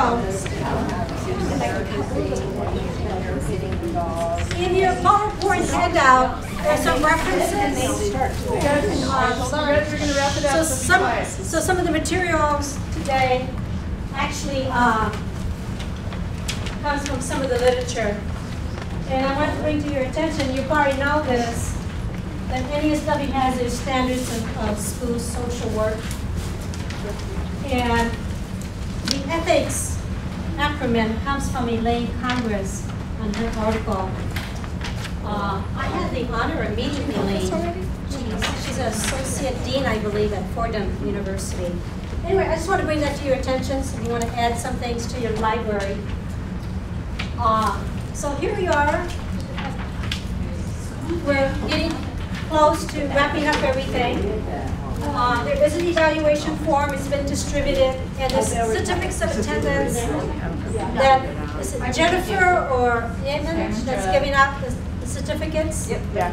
So maybe you could trade an evaluation for a certificate as you leave. But before you leave, we'd like to hear from you. What one thing are you taking away from today's workshop? It might be a new definition that you learned today. It might be that you hate Jeopardy. There might be a self-care thing. Yes? Well, I was just thinking about when we started, I got a little freaked out because everything is so ethical. You know, I mean, like every step you take, you have to take with such caution, and particularly coping with some delicate issues regarding how some things have been handled. And so it's made me really reflect on my own behavior, right? It's like you can't pay attention to other people's behavior unless you're really going to notice your behavior. And so I just felt like, you know, when you start really looking into behavior, you know, ethics, behavior, values, justice, the whole thing, it's very delicate and serious, and so many times we're just working. I mean, we're just doing the best, but you still have to take that step back and make sure that you're aware that there's always eyes that could be on you. Well, right? That's true. It is a very heavy topic. We have a lot of responsibilities, you as school social workers, a lot of responsibility for minors. At the same time, we don't want to make you phobic about the practice of social work. And if you could step back and appreciate the values, I can just speak for myself. Those values, they're aspirational values. They are at the core of who I am, and every day I aspire to be respectful of people. Right? I aspire to have integrity. I aspire to be a competent social worker. And there are some days I fall short of that. But I know that I have limits. I like matching what we did with the self-care, because we do have to be gentle with ourselves and to feel okay that we do have some limitations. And at the same time, we're always striving. So, other takeaways that people may have as they're leaving today? I really just like the phrase the right versus right. I hadn't thought of that in that context. Remembering that. Yeah. Me too. Yeah. I was going to say something. I took a course with John Kennedy. That's amazing. And what he had us do, and he said, if you have a hard time with meditation, put a raisin in your mouth and see how long you can leave it there by chewing on it without swallowing. And by that time, you could sort of think and sort of just have that one raisin in your mouth. And that actually offers some kind of very small meditation. So that's a helpful. I love that script. It's a great one for working with kids. If you Google, if you've ever used it, the raisin exercise, it's awesome. Yeah. Other takeaways that you're taking from today's workshop? I just, to me, I think we have an awesome job. We have a great job. We have responsibilities to our clients. And we have a responsibility to ourselves too, in order to be effective with our clients. But it is an awesome job that you do every day. It's nice to be with other social workers too. Yeah. Very important, because we're isolated a lot. That's why we gap so much when we're with each other. Do you all have a Facebook group? No, we don't, do we? But we have one in for VA social workers, and sometimes it's nice. The School Social Work Association has a Facebook group, so that might be something that you'll just kind of get updates on. I like to go home and leave my work behind. Bye. Maybe that could be incorporated into your work practice. Well, thank you so much for being here today. Thank you.